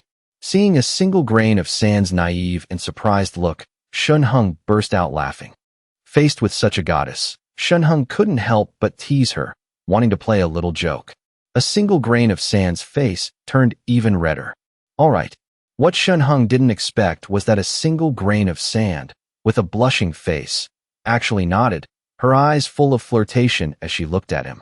What the hell is this? This time, it was Shun Hung who was a little confused. You don't want to pamper me? Even though my period hasn't come yet, I can still give you this opportunity. A single grain of sand moved closer. Although her face was still blushing, her eyes were fixed on Shun Hung. What? You don't dare? She was very clear that if it weren't for Shun Hung, she couldn't even imagine what the consequences would have been.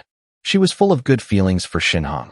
If it were anyone else who dared to tease her like this, a single grain of sand wouldn't even bother to glance at him.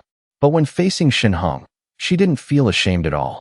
On the contrary, she was a little eager, a little expectant. Shun Hung said nothing, frowning. He had long heard that the streamer world was chaotic. This a single grain of sand was the type of streamer with an extremely good figure, and almost all of her fans were male. No wonder she was so open. Then again, Shun Hung was no gentleman or good person. If the other party had already made such an active invitation, what was there for him to be shy about? At worst, he could just use protection. Thinking of this, he immediately hugged a single grain of sand and rushed straight into the bedroom. A single grain of sand's figure was slightly fuller than Huao's. Where it should be plump, it was plump. Where it should be slender, it was slender. It was just perfect.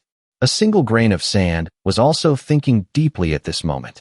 She understood clearly that in this apocalyptic scene, a woman like her, without someone to rely on, would have a tragic end. If it weren't for Shun Hung today, she would have been trampled by Zhao Weilong and his men. In a few days, if she encountered someone more ruthless, Zhao Weilong would directly offer her to the other party. And after that, she would be like a toy, a commodity, passed from one person to another. Rather than that, it was better to proactively follow Shun Hung. The man before her was about the same age as her, and he was very handsome. Moreover, he had just saved her from a disaster. More importantly, he also had a large amount of supplies. A single grain of sand was very clear in her heart that in the apocalyptic times, possessing supplies was the key to survival. Without supplies, no amount of money was useful.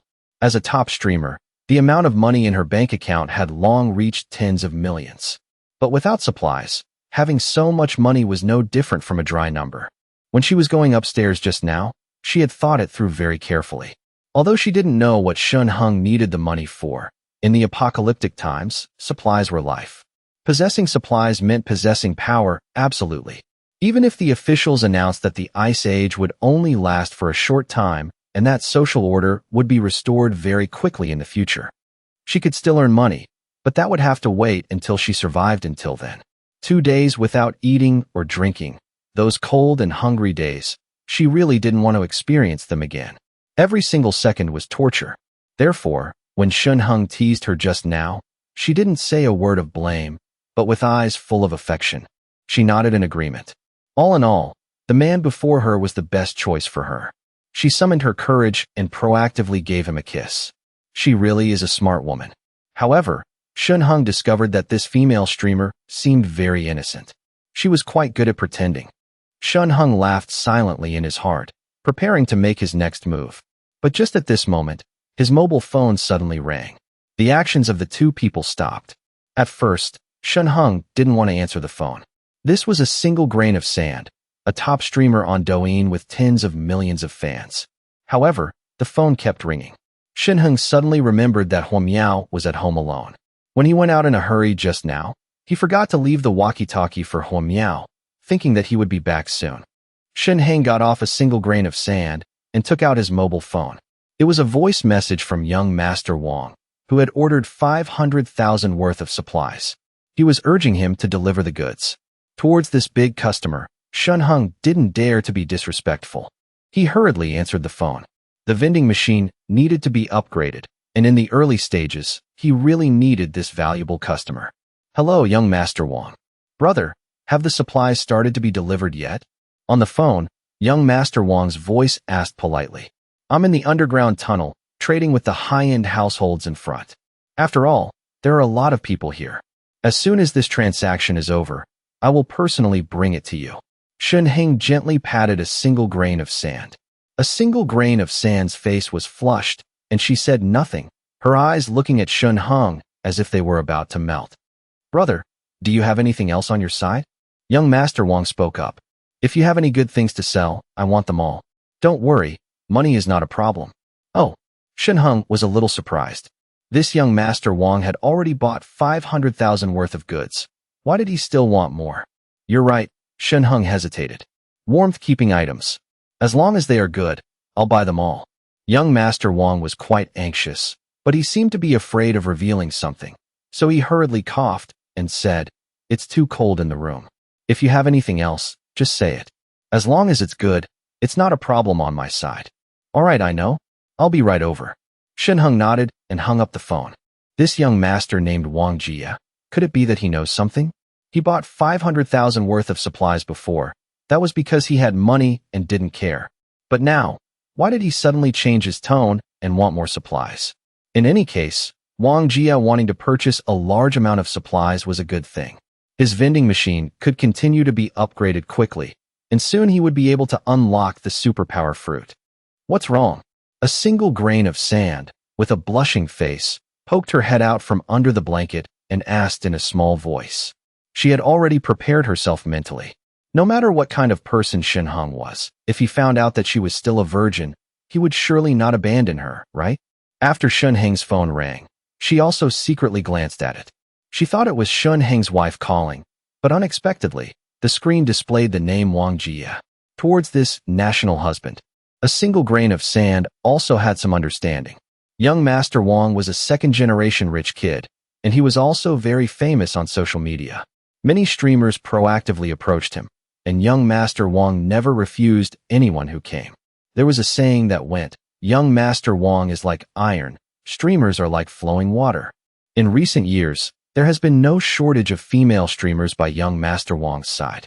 But after breaking up, none of these people have ever spoken ill of young Master Wong, which was enough to show young Master Wong's charm and financial resources. Unexpectedly, this handsome guy was related to Wang Jia. Young Master Wong was considered an early-generation streamer. In recent years, as their family faced an economic crisis, young Master Wong had to take over the family business and was busy dealing with the public relations crisis, so he rarely went out to pick up girls anymore. But the legend of this top-tier second-generation rich kid still circulated on the internet. As a streamer, a single grain of sand had naturally heard of young Master Wong, but she wasn't very interested. Because she became famous very quickly, just by posting a few short videos, she gained several million fans in a few short days and quickly achieved financial freedom. Even if she didn't like him, she was also well aware of young Master Wong's reputation. And even though his family had been constantly selling assets for cash recently, it was not something that small streamers like her could touch. Moreover, after harmony brings wealth, brother received a call from young Master Wong. His brows furrowed tightly, and he didn't even continue. Before she could finish thinking, Shen Hong had already stood up and put on his coat. Then he turned to the dazed a single grain of sand and said, "I have something to do. If you want to find me, just send me a WeChat message. I'll be right there." "Oh, right." As Shen Hong was about to go out, he magically took out a bag, placed it at the door, and said, "This is your reward for just now." I was very satisfied. "Hey." Seeing Shen Hong open the door and about to leave, a single grain of sand hurriedly said, My name is Song Yintoa. Remember it." Shen Hong didn't turn his head back, just waved his hand, signaling that he knew. After Song Yintoa left the room, she locked the door and then glanced at the bag on the ground. The next moment, she was stunned. Inside this bag, it was all kinds of fruits, and there was even a durian. What surprised her even more was that these fruits were not frozen at all. They seemed to be very fresh. Where did these fruits come from? Were they in his coat just now?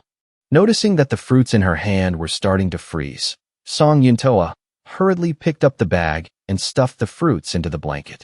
However, why did he leave fruits for me? Listening to him, next time he can give me more supplies. That's right, I'm not that kind of person. Song Yintoa buried her head in the blanket. Shen Hong naturally didn't know that after he left, Song Yintoa had come up with so many things on her own. However, in his heart, he really did see Song Yintoa as that kind of easy woman. After all, she was a streamer. How many of them could be clean? Having a passionate night with her in exchange for some supplies could be considered peace of mind. Besides, he had only just kissed her. People often say, where there's rice, there are chickens. The chickens in the countryside surround the rice, and the chickens in the city are the same. As he walked, he savored the kiss from just now. All right, what was a single grain of sand's name? Shen Hong stopped and scratched his head. Forget it, whatever her name is. Anyway, I just wanted to have a taste. Villa number 1. Wang Jie, wrapped in a quilt, was curled up on the genuine leather sofa, his brows tightly furrowed. Beside him, 3 beautiful young girls were also huddled together. They hugged each other, shivering. The flames in the wall fireplace flickered, casting shadows on Wang Jie's face, making it appear and disappear. He recalled the phone call from his father just now. "Jie, your mother and I are both in the shelter. You can rest assured. But for now, the shelter has no way to send people out to rescue you. The wind and snow are getting bigger and lasting longer, so the helicopter can't take off. As for the necessary snowmobiles for ground travel, they have all been requisitioned to transport supplies. Moreover, some problems have also occurred within the shelter. Some conflicts have arisen inside. Even though the police force has been dispatched to maintain order, there is still some friction. You should stay in the villa for now and don't run around. You must find a way to survive. When the wind and snow stop, I will send someone to pick you up. Our Wong family has invested a lot of money in the construction of the government's shelter. We even encountered difficulties in capital turnover and had to sell a lot of land. The government knows all of this, so they have also promised that after the situation stabilizes, they will immediately send someone to pick you up. We only have you as a son. You must persevere."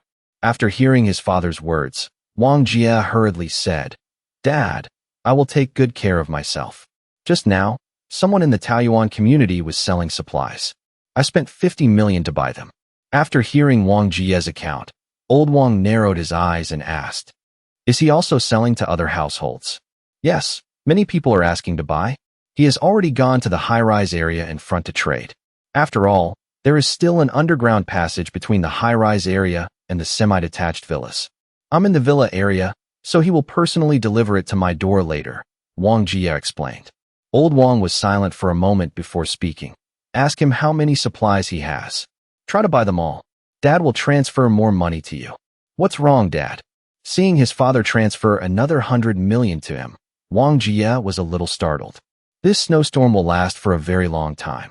There are also coastal areas, even. Old Wang paused here. "You don't need to worry about the rest. If he agrees to sell the supplies, you just buy as much as you can. In short, I'm worried that the shelter won't be able to bring you here in the short term. So, during this period, you can only survive on your own, understand? At this critical moment, don't worry about money. Preserving your life is the most important thing. When the money is gone, you can still earn it back. But if your life is gone, our Wong family will have no heir, old Wong said in a deep voice. Absolutely do not care about money. Survival is the primary goal. All right. Don't look at Wang Jie as a playboy on the outside, but in reality, he was not stupid at all. On the contrary, in order to cultivate his son, old Wong had sent him abroad to study early on. Wang Jie not only developed an independent and self-reliant character, but also relied on his personal ability to get into top universities, all the way until he graduated with a doctorate. After returning to the country, Wang Jie realized that he basically didn't need to work hard. His family's company was full of talented people, and his father was still in his prime. He didn't need to personally intervene at all and could still enjoy a prosperous life. It was because of this that he started dating girls and living a free and easy life according to his own will. Hanging up the phone, Wang Jie was silent for a long time. According to his father's meaning, this harsh weather would probably not end in a day or two. After all, his father was in the shelter. Although he didn't have much power, this year, the Wong family had invested a lot in the construction of the government shelter. Even after entering the shelter, they could still hold a transcendent status. And in the shelter, there were also many experts of all kinds. Wang Jie's eyes rolled around. If the experts all speculated that the snow would continue to fall for a short period of time, then he shouldn't just sit around. He should still choose to buy more supplies. My father's words are very true. Survival is the primary goal. He hurriedly picked up his mobile phone and called Shun Heng. When he reached the 15th floor, Shun Heng saw Zhao Weilong standing respectfully to the side of the stairs. The corpse of the underling on the ground had disappeared. There was no trace of it. Even the bloodstain on the floor had been cleaned up by Zhao Weilong. Seeing Shun Heng, Zhao Weilong was initially stunned, then a humble smile appeared on his face. That fast. So weak. Zhao Weilong calculated in his head, but of course, he didn't dare say it out loud. All cleaned up. Oh. Shun Heng nodded, then took out 2 packs of instant noodles and tossed them to Zhao Weilong. Help me keep an eye on Toa Toa. If anything happens to her, I won't let you off. He hadn't truly enjoyed Song Yuntoa to the fullest yet. At least, for the time being, if anyone was going to play with her, it could only be him. As for Zhao Weilong, Shun Heng had already seen through him. This was a guy who only knew how to bully the weak. As long as I act a little fierce and then give him some benefits, Zhao Weilong will naturally listen obediently. As for Song Yuntoa, even if you gave Zhao Weilong a few extra sets of guts, he probably wouldn't dare to do anything. Besides, Zhao Weilong was downstairs from Song Yuntoa and could also see people coming and going in the hallway. With him watching, I can be more at ease.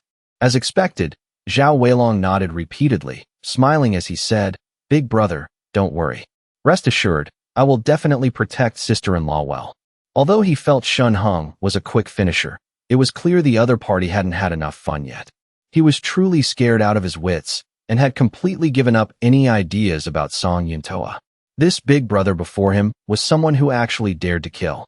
He still remembered the scene just now when Shun Heng threw the underling's body downstairs.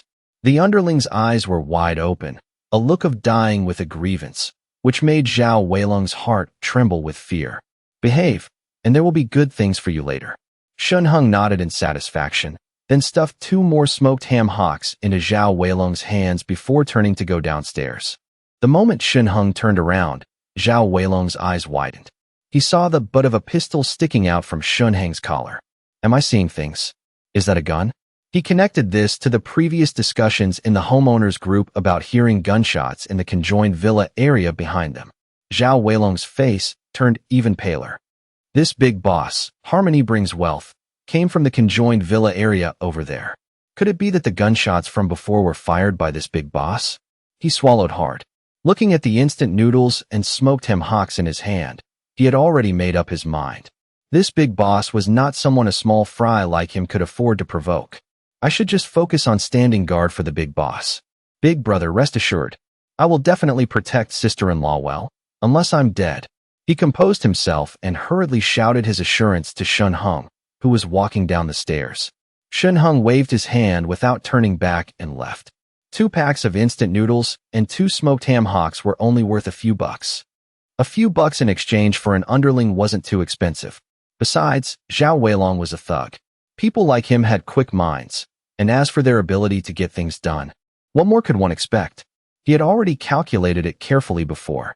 To establish a firm foothold in the apocalypse, he definitely had to upgrade the vending machine quickly. This way, not only could he enhance his own combat power and have a better chance of survival, but also, if the upgrade was delayed, the people of Jiangsheng who were short on supplies would soon die of hunger and cold. Currently, most people use digital currency. They open their phones, and inside is just a string of numbers. Once these people die, their mobile phones can't be unlocked. Then my leveling up will be even slower. A step behind is a lifetime behind. In the future, I will definitely leave the Taoyuan community. Moreover, that time probably won't be too far off. Unless I upgrade the vending machine to a high enough level and find a truly safe room. Only then would Shun Hung consider lying flat. Otherwise, he was determined to keep fighting until he became a qualified merchant. Then, when he left the Taoyuan community, he would leave some people behind. What if there were still people with money who wanted to buy supplies? And the people left behind must be underlings who were loyal enough to him. Zhao Weilong was the first candidate he had chosen. If this guy was smart enough and could handle things, Shun Hung was willing to cultivate him more. I'm giving him a bite to eat in this apocalypse. He can't possibly just quietly take my money. After all, it's the damn apocalypse. What's the use of asking for money? Unless Zhao Weilong was crazy, he wouldn't dare betray me. Zhao Weilong obviously had no idea that he had already been listed by Shun Hung as a potential underling. He returned home, terrified out of his wits. From time to time, he would get up and peek into the hallway. But on second thought, he felt he was being a bit redundant. In the end, he still picked up his phone and sent a WeChat friend request to Song Yuntoa on the floor above. What's this guy's deal? In her blanket, Song Yuntoa was still lost in the aftertaste of the kiss just now. No wonder so many people love to be in relationships and kiss the opposite sex. This feeling is truly intoxicating. Especially that big brother, harmony brings wealth, from just now. Thinking of this, she couldn't help but pout. She still didn't even know his name. Does he not like me? She glanced at the pile of fruit she was wrapped up within the blanket. A girl like me, what man wouldn't like? He's treating me like a chicken. Despicable. Song Yuntoa punched a durian hard, then clutched her hand with tears in her eyes. She hadn't even looked just now and had landed a punch straight on the durian. It hurt like hell. And just at that moment, her mobile phone rang. Could it be that big brother messaging me on WeChat? Song Yuntoa's eyes lit up, and she hurriedly picked it up. But when she saw it was a friend request, she pouted and casually opened it. Next, her eyes widened. This Zhao Weilong still dares to add me as a friend? Don't you know I'm Brother Kai's woman? You still dare to have improper thoughts? Don't ask how Song Yuntoa knew it was Zhao Weilong. When he sent the friend request, the note clearly stated, I am Zhao Weilong, as if afraid people wouldn't know who he was. Without a second thought, Song Yuntoa rejected it. But very quickly, Zhao Weilong sent another friend request. This time, he added a line, Sister-in-law, I'm Zhao Weilong. Rest assured, I won't bother you. It was Big Brother who told me to protect you. Song Yuntoa, half believing, accepted his friend request. As soon as she accepted, she immediately sent a message. Did he tell you to protect me? If Zhao Weilong talked nonsense and still wanted to harass her, she would block him without a moment's hesitation. But Zhao Weilong replied honestly, Big Brother gave me supplies and told me to stay here to protect you. He also told me to keep an eye on the hallway and not let any other man come up and bother you. He said it very bluntly, which was actually a way to remind Song Yuntoa. You are now Big Brother's woman. Don't even think about seducing other men. Once I find out, I will not hesitate to tell Big Brother directly. I know. Song Yuntoa nodded smugly.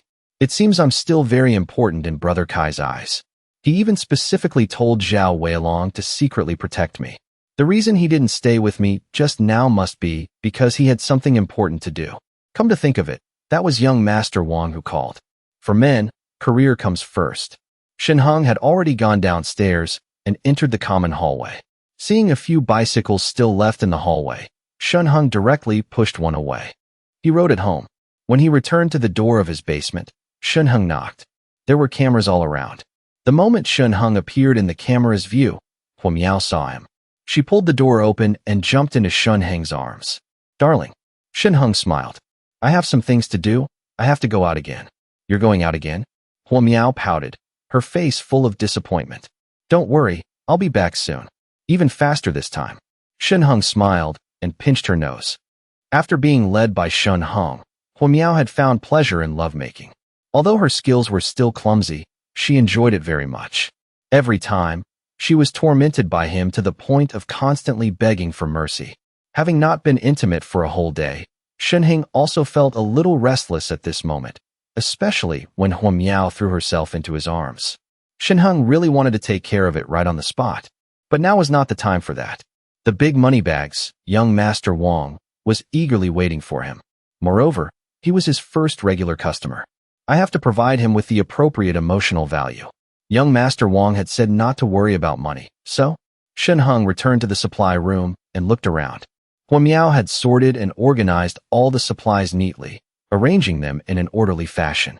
Instant noodles, smoked ham, canned goods, these were no-brainers. Of course, they had to be arranged thoughtfully for his god-tier client. What else was he missing? Shenheng stroked his chin, then took out plastic wrap and sealing tape. Of course, everything he took out was something that a level 10 vending machine could buy. Huao had mentioned before that she had never seen the system's specially selected items. The materials were very special. It was possible that Blue Star didn't even have this type of material. Although it was the apocalypse now and everyone was fending for themselves, it was better to have less trouble than more. Shenheng wouldn't sell his best things. What if someone with ulterior motives saw it and brought trouble to his door?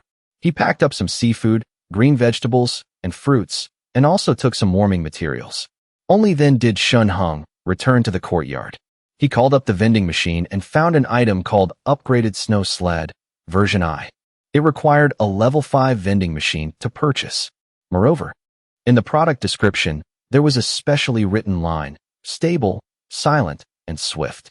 The perfect assistant for carrying out robberies, moving 1,000 miles without a trace. This description is really badass. Shenheng was amused and bought it directly.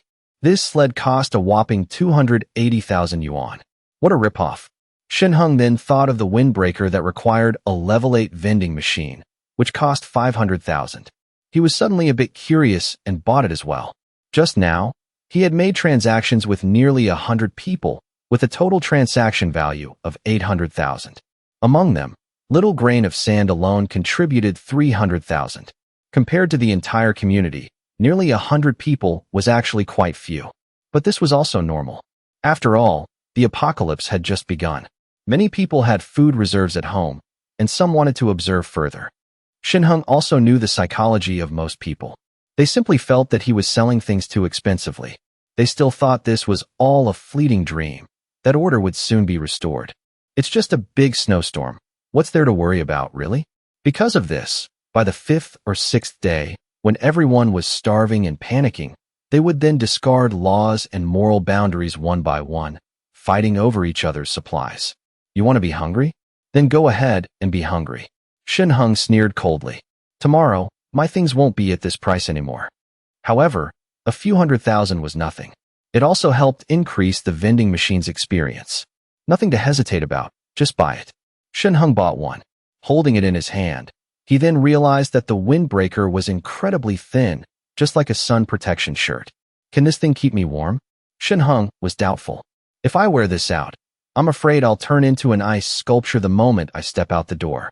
However, with a mindset of trusting the vending machine, Shenheng went home and changed into this windbreaker that looked like a sun shirt. The second he tested it outside, he was shocked to find that he didn't feel cold at all. Moreover, this outfit was extremely light, and he didn't feel any sense of heaviness or discomfort. The clothes fit snugly against his body but weren't uncomfortable at all. On the contrary, he felt as light as a swallow. No wonder the price was so high. Such a miraculous item. I'm afraid the current technology of Blue Star is completely incapable of researching and manufacturing it. And the slightly cheaper things are probably things that current science and technology are on the verge of creating, which is why their prices are relatively lower. Shenheng's guess was not wrong. Just like the tens of thousands for the dumb snow-clearing robot, with Blue Star's current level, it could be mass-produced in, at most, a year. But for a smart snow-clearing robot, one unit cost over 2 million. This meant that for such an item, even if Blue Star researched it for another 5 years, it would be very difficult to make. The windbreaker on Shun Hung was the same principle. A regular cold-proof windbreaker would cost 3,000 or 4,000 at most. The vending machine also sold similar items. However, the one on Shun Hung sold for 500,000 precisely because the system determined that Blue Star's science and technology were completely incapable of researching and manufacturing it. Honey, aren't you cold? Huo Miao stood worriedly behind Shun Hung, holding a coat, wanting to put it on him. No need. Shun Hung waved his hand, turned his head to look at Huo Miao. When I get back, I'll get you a set of clothes like this. Although Huo Miao's figure couldn't compare to the heaven-defying body of Little Grain of Sand, she was still a long-legged beauty. Wearing such bulky clothes every day was too troublesome. It was far from being as good as this windbreaker, which could perfectly accentuate her figure. Okay. Huo Miao obediently nodded. She was already used to Shun Hang taking out strange things. Shun Hung tried to move around a few times, then took out the upgraded version of the snowmobile he had bought earlier. The system's introduction was fast and silent, which was exactly what Shun Hung needed. Now, with the thick ice and snow outside, it was very easy to attract people's attention when he went out. Especially since a normal snowmobile made a lot of noise, it was impossible to hide his tracks. He waved his hand, and Huo Miao was surprised to see a vehicle the size of a small car appear in the yard. It had a rather strange shape. It looked like a car, but upon closer inspection, the four wheels underneath had been replaced with a snowmobile track system. Shun Hung stuffed all the large and small items into the trunk of the car, even filling the seats with things. Only then did he sit in the driver's seat. The cockpit was no different from a normal car, with a steering wheel and forward and reverse gears. Shun Hung pressed the start button. The car vibrated slightly, but made no sound at all. Sitting in the driver's seat, Shun Hung was sure that the car had been started by him. He pressed the forward mode, and then the track system under the car vibrated slightly, pushing the car gently along the snow slope in the yard and out. In complete silence, Shun Hung waved to Huo Miao, then turned his head back to drive. He was extremely fond of this car. It was indeed as the system had introduced, smooth and silent, without the noisy sound of waves. He could go out at will. Moreover, this car was pure white. In a world covered in ice and snow, when the whole world was covered in a blanket of white, this small car moving back and forth in it would be very difficult for others to detect. It was truly a perfect vehicle for moving on snow. Shun Hung touched the steering wheel. Moreover, it was extremely easy to control. It went wherever he pointed it, without any slipping or loss of control on the snow. Shun Hung drove the car near young Master Wong's villa, quietly stopped, and then put the car away. These villas in the back were all designed with privacy in mind. The fences of each house were very high, and the independent villas were quite far apart, ensuring maximum privacy for the homeowners. This was also convenient for Shun Hung, as he didn't have to worry about being seen by others. He placed all the supplies on the ground, tied them tightly with ropes, one by one, with hard cardboard boxes underneath. Then, he switched to a snowboard and slid forward. He could pull a large amount of supplies behind him as he moved. Although it was a bit tiring, fortunately, he was not far from young Master Wong's villa number 1 now. He could get there with a little effort. After pulling this pile of supplies for a while, Shun Hung was tired and panting, his head covered in sweat. At this time, the advantages of the system's strictly selected windbreaker were once again demonstrated.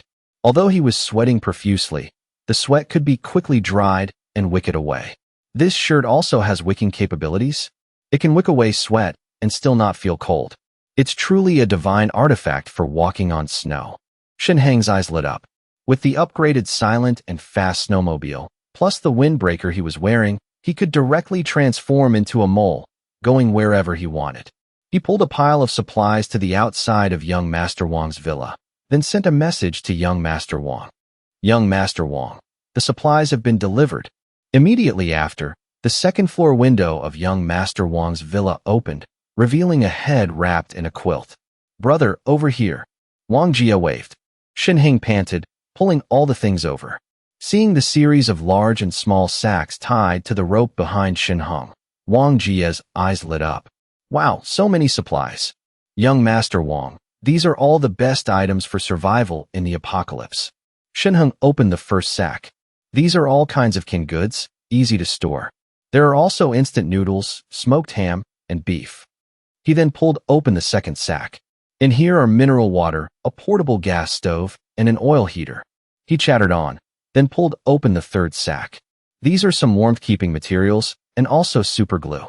If you stick them on the wall, you can maintain the temperature in the room to a certain extent. In this fourth sack are some thick quilts, warming pads, and electric blankets. The fifth sack contains firewood for the fireplace. The sixth sack. Stop. Wang Jia immediately interrupted Shen Hong, his eyes shining brightly. I want them all. Just tell me the total price. He had already imagined that with these supplies, he wouldn't have to worry about survival at all. Shen Hong was truly capable of anything. He had even prepared firewood. He had even thoughtfully brought him seafood and various snacks. What do you want to choose? I want them all. You want them all? Shen Hong hesitated. Young Master Wong, you know, if I sell them, there are quite a few wealthy people in this area. They will definitely want to compete for them. So, since you value me, brother, I can't let you suffer a loss. Wang Jia waved his hand. Just give me a straightforward price. As long as the price is reasonable, I won't bargain. He's really rolling in it. Shen Hong stroked his chin, glanced at Wang Jia. Behind Wang Jia, there were 3 young girls standing, all curiously looking at Shen Hong through the window. Wow, these 3 women are all top-notch beauties. He's really a big shot who knows how to play. You want them? Wang Jia was stunned, following Shen Hong's gaze to the women behind him. If you want them, that's fine too. No, let's talk about money. Shen Hong had a hard time tearing his eyes away, his expression sincere. Are you kidding me? I have plenty of supplies. Although these women are beautiful, Huo Miao and a single grain of sand are not bad either. In fact, in Shen Hong's eyes, they were even more beautiful than Wang Jia's 3 women. After all, those 3 women looked quite worldly at a glance. Oh, Wang Jia laughed. Brother, these 3 girlfriends of mine are all female vloggers with 1 million fans. It's hard for others to even get a date with them. If you want them, just pick one. By the way, he added, winking at Shen Hong a few times, you can't take them all, can you? Otherwise, what fun would it be for me to be alone in the villa? No need. Shen Hong repeatedly waved his hands. However, a question suddenly flashed in his mind. These 3 women are also vloggers. So their profession is the same as a single grain of sands? Why doesn't a single grain of sand have that worldly air about her? He didn't know that a single grain of sand had still been a virgin before, so naturally, she couldn't be compared to the girls beside Wang Jia. These things. Shen Hong turned his head to look at the pile of sacks he had just pulled over, then tentatively said, 20 million. What do you think? Wang Jia frowned. To be honest, before, 20 million could buy a whole mountain of these things. But now it was the apocalypse, so naturally, it couldn't be compared to peaceful times. His father was still in a large, palace-like villa, and now wasn't he also curled up in a shelter? Compared to the 100 million his father had just given him, he knew that Shen Hong was not asking for an exorbitant price. He nodded. I'll take them all. He really is a big shot. Shen Hong was overjoyed. 20 million. The vending machine has enough money to level up to level 10. Level 10 means I can buy the superpower fruit. Tonight, I will have superpowers. Shen Hong shook Wang Jia's hand vigorously. Wang Jia also felt that he had gotten a good deal and enthusiastically hugged Shen Hong. Brother, why don't you just stay here tonight? Wang Jia patted Shen Hong's back hard. I don't know how to use these warming films. Why don't you give me some guidance? It's not like we're only doing one transaction. You can't just take the money and ignore me after the sale, can you? Wang Jia was very famous a few years ago, and Shen Hong had also watched quite a few of his videos.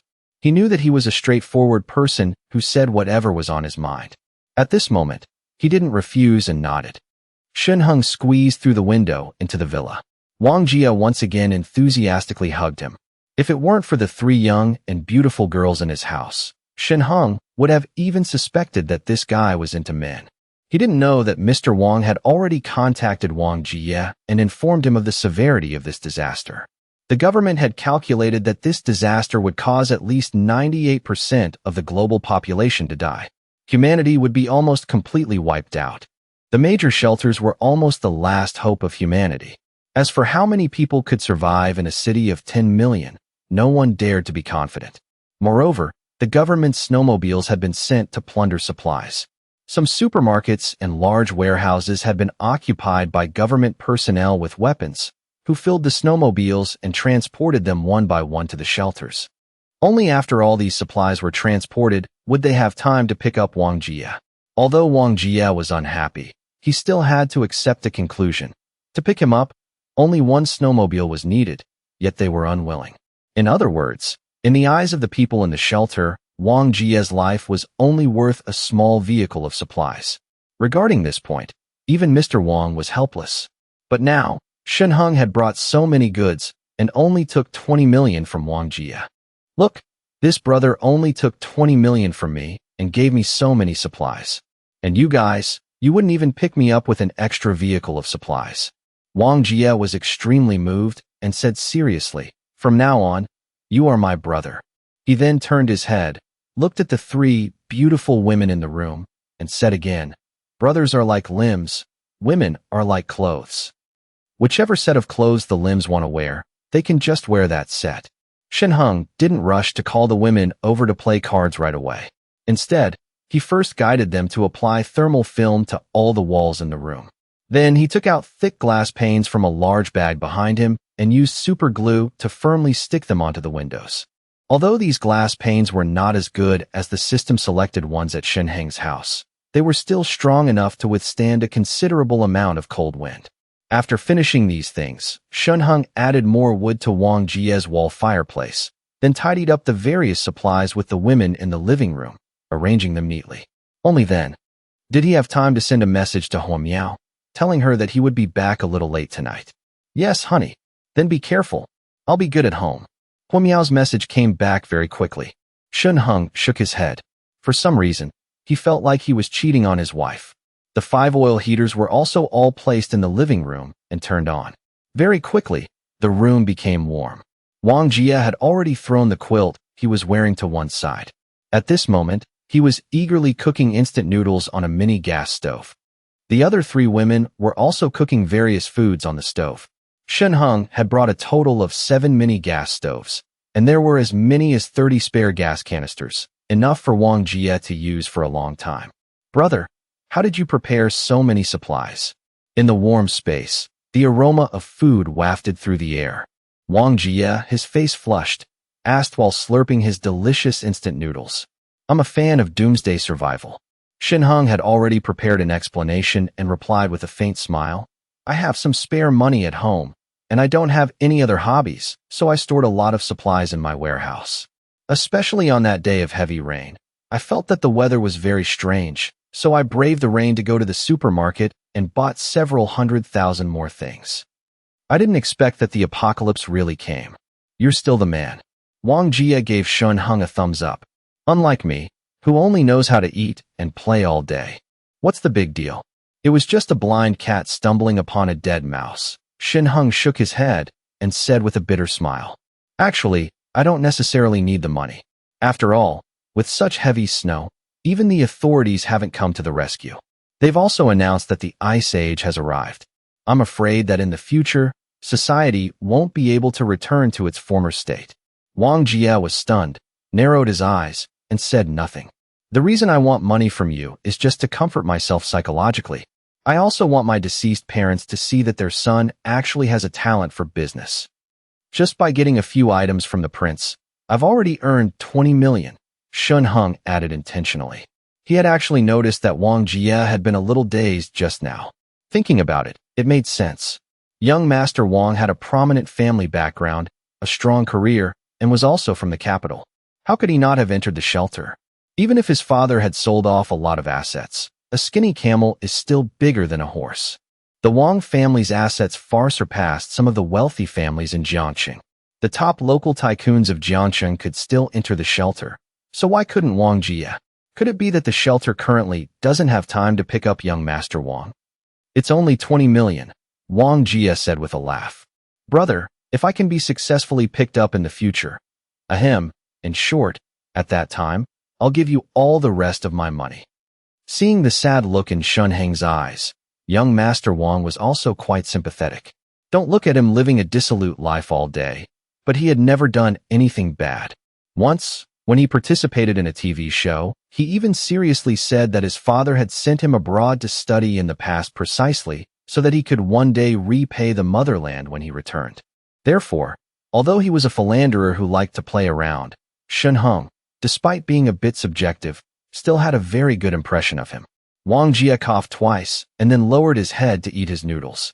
He had almost let it slip just now. His father had once instructed him that this matter could not be revealed to the public to avoid causing even greater panic. Under such a natural disaster, the government, despite having the will, lacked the strength, but still hoped that the people could live their days in peace. Once the information about the shelter was revealed, it would also mean that the people would know that the government had completely abandoned its people. At that time, how chaotic would the entire country become? Haha. Anyway, the world is already like this. We can only live one day at a time. Shen Heng smiled. The beer bottles on the table had frozen into one. Now, with the warmth in the room, they had completely thawed. After Wang Jie finished his noodles, he picked up a bottle and threw it to Shen Heng. Drink. Shen Heng and Wang Jie clinked their bottles.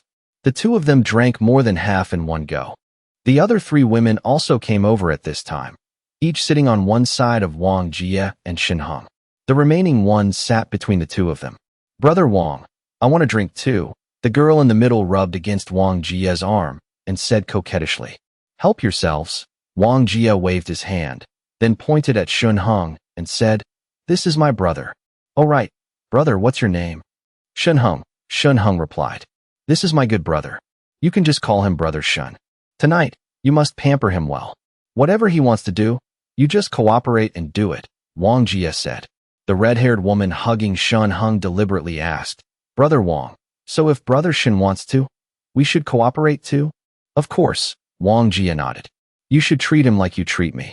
You remember, if it weren't for my brother Shen, we would still be starving and cold right now. Who can guarantee that they can live for a few more days? Thinking back to when they were applying the glass just now, outside, the thick goose-feather snow was still falling incessantly, covering the entire space in a blanket of white. The whole world seemed to have fallen into silence. The three women were startled and nodded their heads repeatedly. Their gazes towards Shen Heng also became more intense. Moreover, Shen Heng had a handsome appearance, even more handsome than young Master Wang by a bit. They naturally became more proactive. Brother Shen, it's thanks to you that the house is so warm.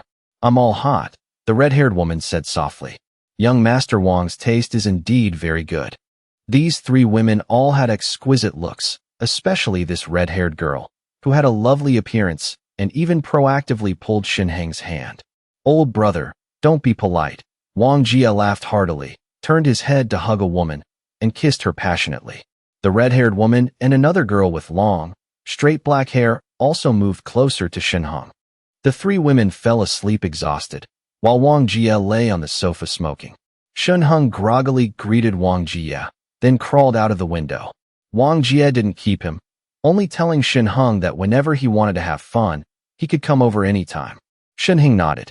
He really didn't expect Wang Jie to have such a wild lifestyle. Those three girls, if placed outside, would all be goddesses worshipped and pursued by countless people, leaving Feng Lu far behind. But the three of them, in front of Shen Heng and Wang Jie, behaved extremely promiscuously. Their diverse skills opened Shen Heng's eyes. In this world, money and power were indeed number one. In times of peace and prosperity, with money, you could enjoy everything. With power, you could possess everything. And now, in the apocalypse, a top-tier second-generation rich kid like Wang Jie also wanted to be brothers with him. Wasn't it because he held the supplies? I guess you could say I've become sworn brothers with young Master Wang. Remembering the absurd events just now, Shen Heng shook his head slightly. When he crawled out of the window to leave, Wang Jie seemed to want to say something to him, but in the end, he only sighed. Although he didn't say it, Shen Heng also knew that Wang Jie must have wanted to tell him about the situation in the shelter, but was hindered by some things and couldn't say it directly. Shen Heng didn't care too much about the shelter. After all, in his previous life, he had nothing, but he still lived for more than 3 months, only to die at the hands of Feng Lu and Su Chao in the end. Now, reborn, with this vending machine with infinite resources, even without a shelter, he could still survive as usual. The surroundings were pitch black, but the ground was as white as a snowy ocean. The pitch-black sky was like a giant monster, constantly spewing snow everywhere.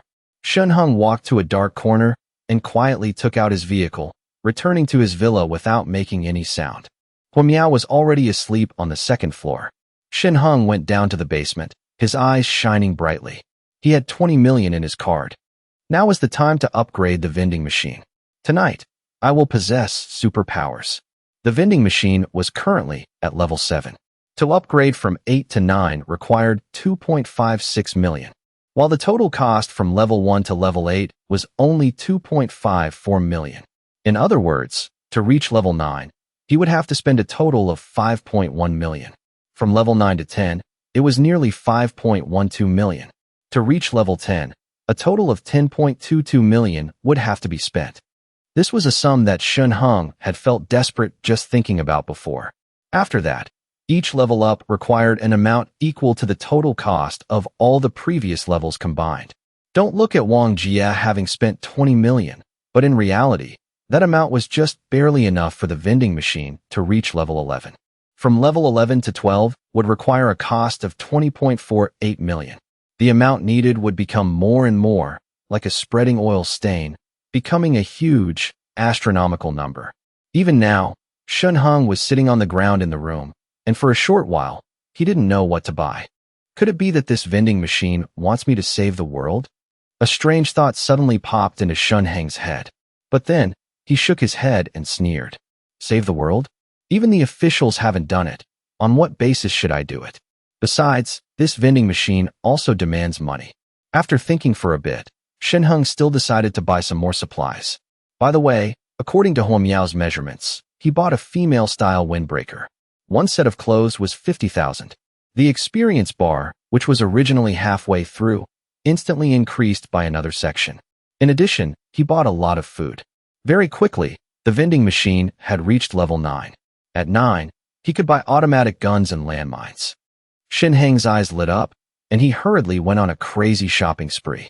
Automatic guns were not cheap, plus landmines. With Shunhung not being stingy at all and going on a crazy shopping spree, the experience bar shot up in one go, directly pushing to level 10. Shunhung excitedly rubbed his hands. After 3 days of the apocalypse, he could finally possess superpowers. You have to know that the superpower fruit only appeared half a month after the apocalypse descended. But now he had obtained it, one step ahead of others. However, just as he was about to search for the superpower fruit, a line of words suddenly lit up inside the vending machine. Vending machine system is about to upgrade. At the same time, the host will be rewarded with a gift.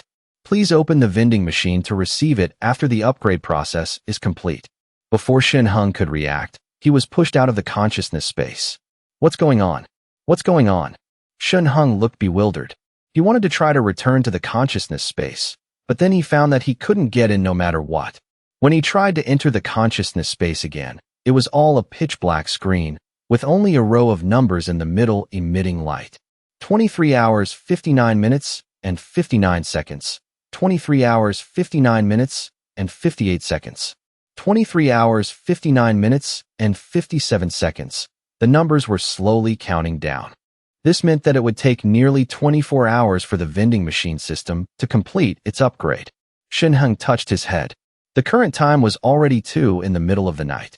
In other words, he would have to wait until 2 in the middle of the night tomorrow before he could open the vending machine a second time. A lot of my stuff is still in the consciousness space. Just now, when he bought the automatic guns and landmines, Shunhung didn't take them out. After all, he had never used them before. What if he accidentally set them off in the basement? Would he still be able to survive? He felt that it was relatively safer to leave them in the consciousness space. But who would have thought that after pushing the vending machine to level 10 in one go, it would also require a system upgrade? Shunhung sighed. If he had taken out the landmines, at least he would have had something to do during the day tomorrow. He could even bury the landmines and so on. Then tomorrow, he could only continue to trade and sell supplies. He couldn't even go to the villa area behind. After all, the snowmobile was still in the space. It had to be said that Shunhung was still savoring the taste of those 3 girls.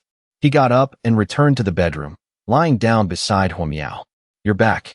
Huao woke up with a start, rubbing her sleepy eyes, and said, "I'll cook for you." "No need. I'm not hungry."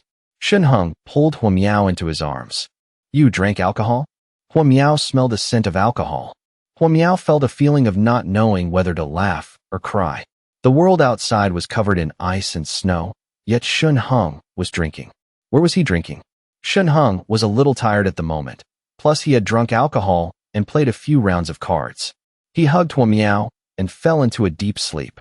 Huo Miao looked at Shen Heng's face and suddenly raised her eyebrows slightly. She saw a strand of red hair on his neck. Red hair. This was clearly a woman's. Moreover, on Shen Heng's body, besides the smell of alcohol, she could also smell a faint scent of perfume, an elegant fragrance. It seemed to be a high-end brand. Does Shen Heng have another woman outside? Huo Miao was stunned. She really wanted to pull Shen Heng up and ask him clearly, but on second thought, what right did she have to ask? She gently escaped from Shen Heng's arms, then went out. In the room, several oil heaters were on, making it very warm. On the floor, there was even a luxurious humidifier, so it wasn't dry at all. She lifted a corner of the curtain and could see that the heavy snow outside was still falling. "That's right," she sighed. "In this apocalypse, I'm just one of Shen Heng's women." Shen Heng had already demonstrated his ability right in front of her. With just a wave of his hand, countless supplies could appear out of thin air. Just now, when Shen Heng went out, she had seen in her sister group that many people were complaining. Her group of girlfriends were all trapped in their homes by this ice and snow, unable to even go out the door. And everyone was used to ordering takeout. Besides a few snacks, they didn't even have any other supplies in their homes. Compared to them, I can even eat all kinds of fresh seafood, green vegetables, and even fruit at home. While everyone is shivering in their homes, I can still wear thin pajamas and lie on the sofa playing on my phone. In her group of girlfriends, 2 girls who were renting together had become unreachable. Some said they had starved to death, while others said the 2 girls had their door broken down by men and were dragged away. Compared to other residential areas, the Taoyuan community, being a high-end residence where the upper class or people of status lived, was still considered quite restrained. Some old, poorly managed apartment complexes had already descended into chaos and looting. Those 2 female students were renting in a typical urban residential area where all sorts of people lived. In the girls' group chat, complaints were rampant, and everyone was endlessly pessimistic. For Huo Miao to be in a villa, with no worries about food or clothing, and loved by Shen Heng, was already considered extremely lucky. In front of him, if you lose your temper, Shen Heng will absolutely not have a good attitude. However, as long as I am obedient, Shen Heng's mood will be much better. So today, during the day, did Shen Heng go out to find women? Thinking about how Shen Heng had left her outside during the day while those 2 brothers were still knocking on the door in the yard, Huo Miao's heart trembled a little. Shen Heng controlled the supplies, so naturally, he had the ability to control women. Although Huo Miao couldn't accept it in her heart, she also understood that in this apocalypse, social rules no longer existed. And this world, to put it bluntly, is one where men are the main characters and women are just embellishments. This is determined by physiological structure. Whether in terms of intelligence or manual labor, men are relatively superior. And in the apocalypse, this rule will be infinitely magnified. Men who possess ability and strength will control more resources. This, of course, includes women. In her view, Shen Heng was one of them. Men have been promiscuous since ancient times, let alone men who possess enormous supplies in the apocalypse. Finding a few more women is nothing to be blamed for, right? Huo Miao sighed deeply.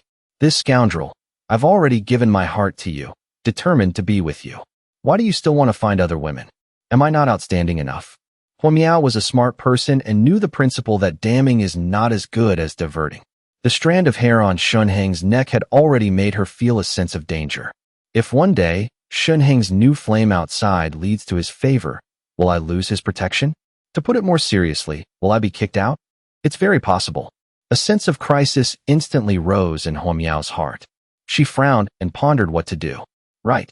She instantly thought of the pair of sisters, Yang Qinxian and Yang Mushuan, who lived next door. This pair of sisters, in terms of looks, figure, or personality, were not inferior to her at all.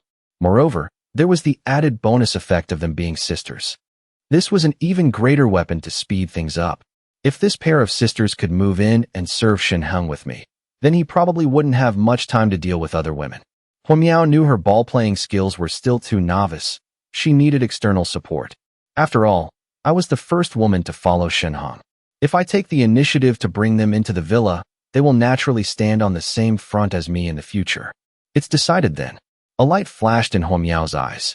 Tomorrow morning, I'll talk to them. I believe that faced with a pair of sisters who take the initiative to come to him, Shin Hung won't refuse, right? The next morning, Shin Hung woke up groggily. The beauty beside him was gone. He got up and went downstairs, seeing Miao wearing an apron and cooking breakfast. Seemingly hearing the movement upstairs, Miao looked up and said with a gentle smile, "You're awake?"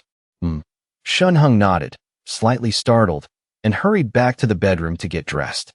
However, after getting dressed, he couldn't help but feel a little angry.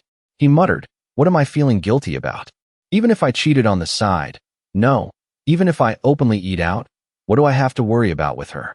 If I hadn't taken her in and helped her, she would have frozen to death by now. Does she really want to control my private life?" But little did he know, Miao was already prepared. The two of them, each with their own thoughts, ate their meal in silence. However, during the meal, Shin Heng's mobile phone suddenly rang. He picked it up and saw that it was a video call from Feng Lu. This woman still has the nerve to video call me? Shin Hung initially intended to hang up, but then he saw the food on the table and suddenly smiled, lazily answering the call. "Shin Hung, where are you?"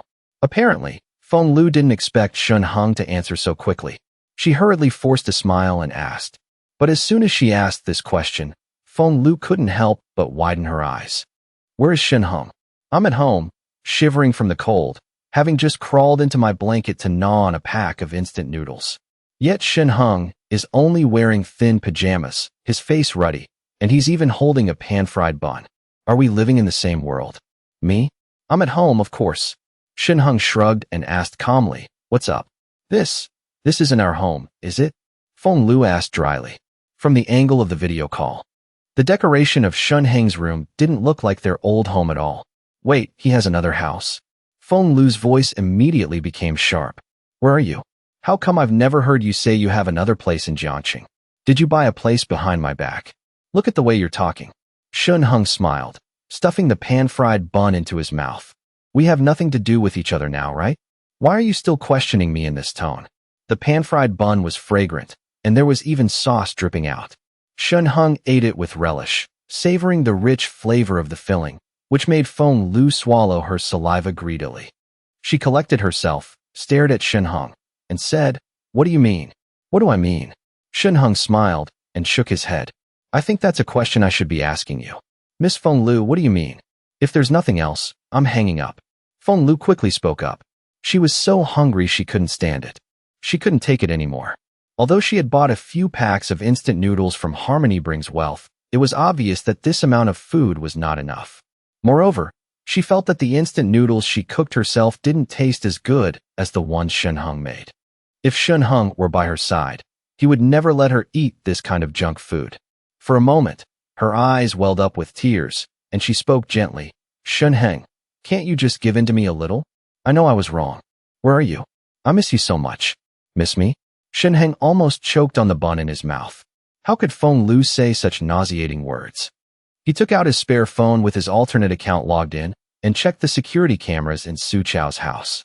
Then, Shin Hung smiled silently. Feng Lu was currently still in bed. Feng Lu was holding her phone for the video call, while Su Chao was hiding in a corner that the camera couldn't see, looking on eagerly. "That's right, I really miss you," Feng Lu said with a wronged expression and a low voice. "The few times we argued before, you always gave in to me. Why won't you give in to me this time? Don't you love me very much? Don't you still want to marry me? Do you have to make me bow my head and admit I'm wrong to be satisfied?" "I'm bowing my head and admitting I'm wrong now. Are you satisfied?" she said with a pout. "Don't be angry with me anymore." If it were before, as soon as Shin Hung heard these words, he would have rushed back like a shot. Not only would he want to hug and comfort Feng Lu, but he would also want to work twice as hard on the housework and cook a delicious meal for her. But now, he had seen Feng Lu's true colors and naturally wouldn't fall into the same trap again. Besides, he glanced at Huao sitting opposite him. With such a beautiful woman by his side, isn't that better? I'm not an idiot. How could I possibly go back to Feng Lu? Even just in terms of looks, Feng Lu wasn't as good as the 3 girls from last night. Before, when he was with Feng Lu, Shenheng had to carefully watch her expression. You really know you were wrong? Shenheng deliberately asked back. That's right, Feng Lu said with a look of shame. After leaving you, I realized how stupid I was, not knowing how to cherish you. From now on, we will never argue again, okay? Shenheng nodded. He suddenly noticed some movement under his feet. Looking down, he couldn't help but smile. Huao's small foot was gently rubbing against his leg. Looking up at Huao, the girl was staring at him with a jealous expression. You agreed? Feng Lu was stunned for a moment, completely unaware of Shenheng's little game. I've already admitted my mistake. What else do you have to hold against me? Shenheng said indifferently. Does he really want to get back together with Feng Lu? Then where are you now? I'll come find you.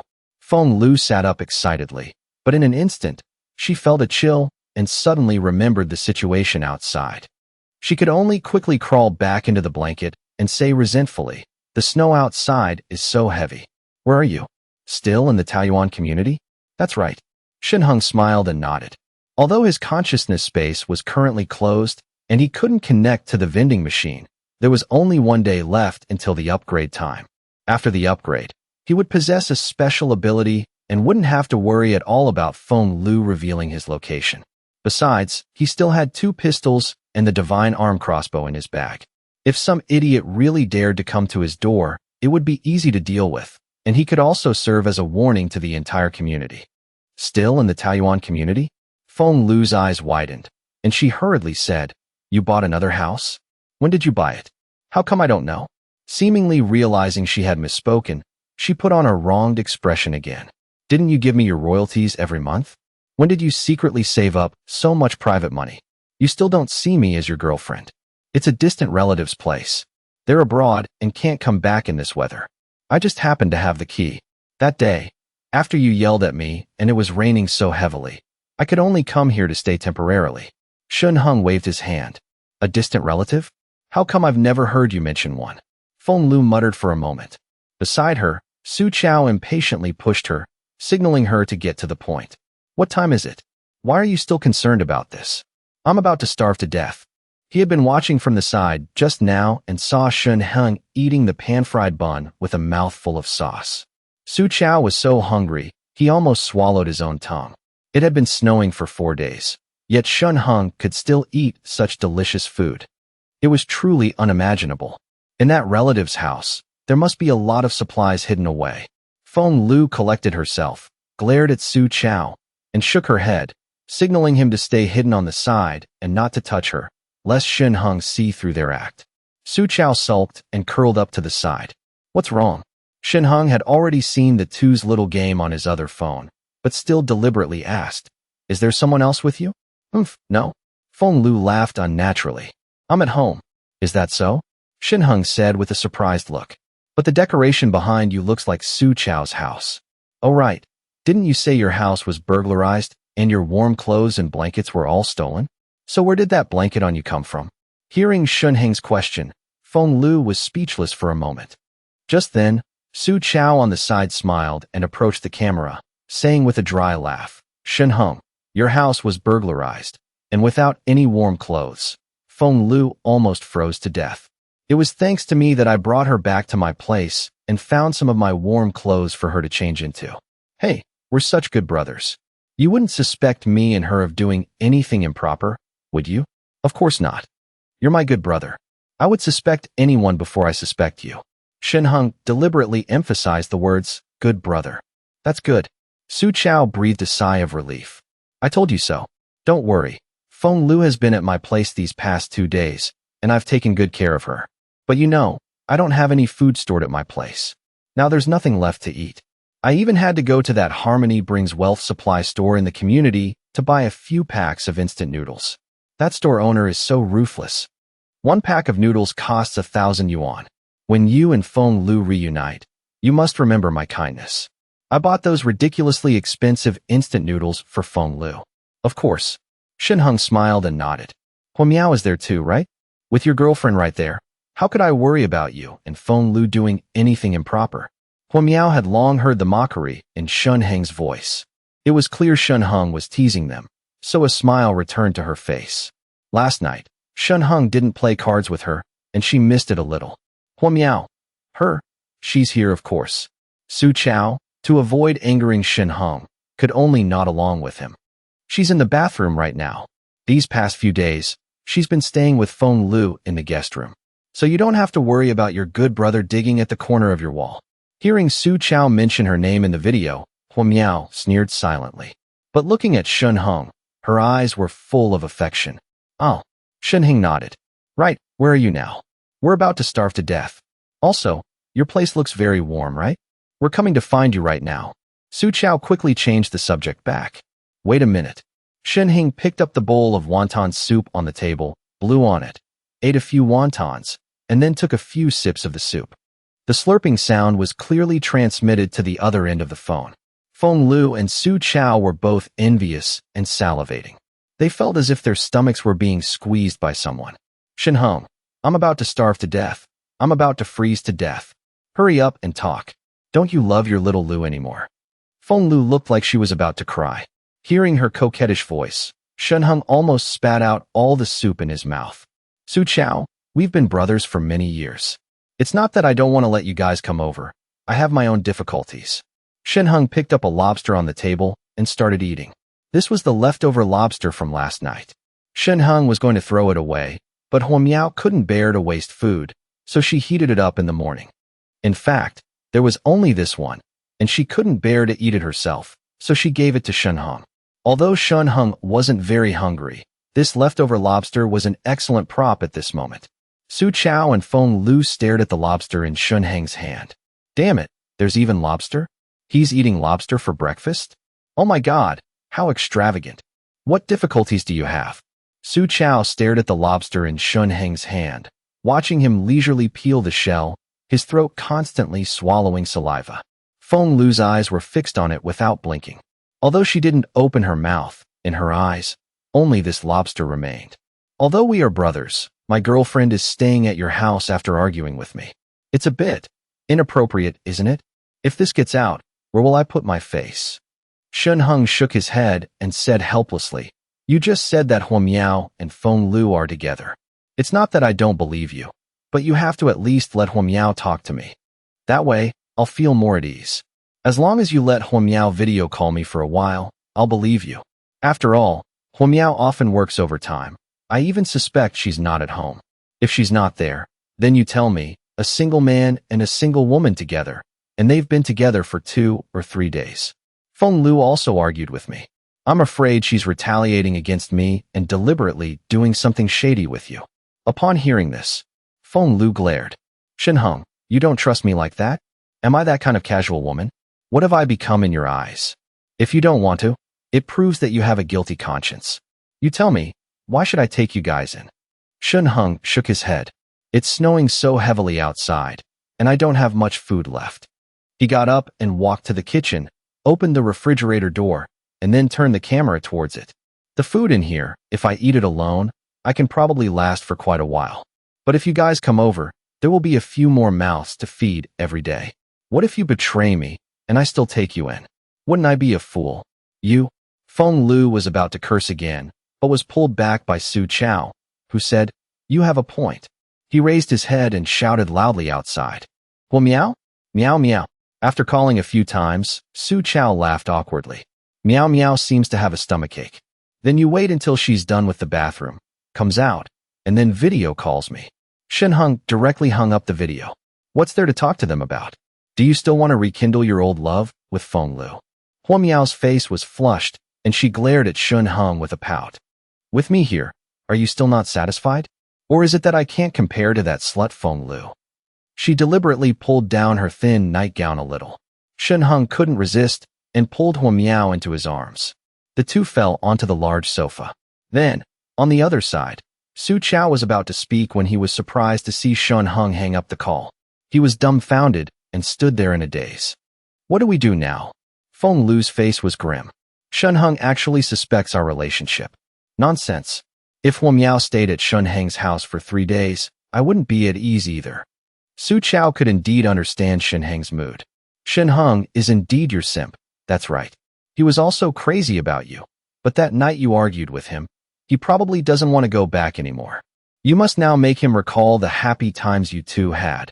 Make him miss the days with you. He's a scumbag, but not a fool. Su Chao instructed again, don't be picky in front of him. Once a man regains his senses, he won't fall for your tricks.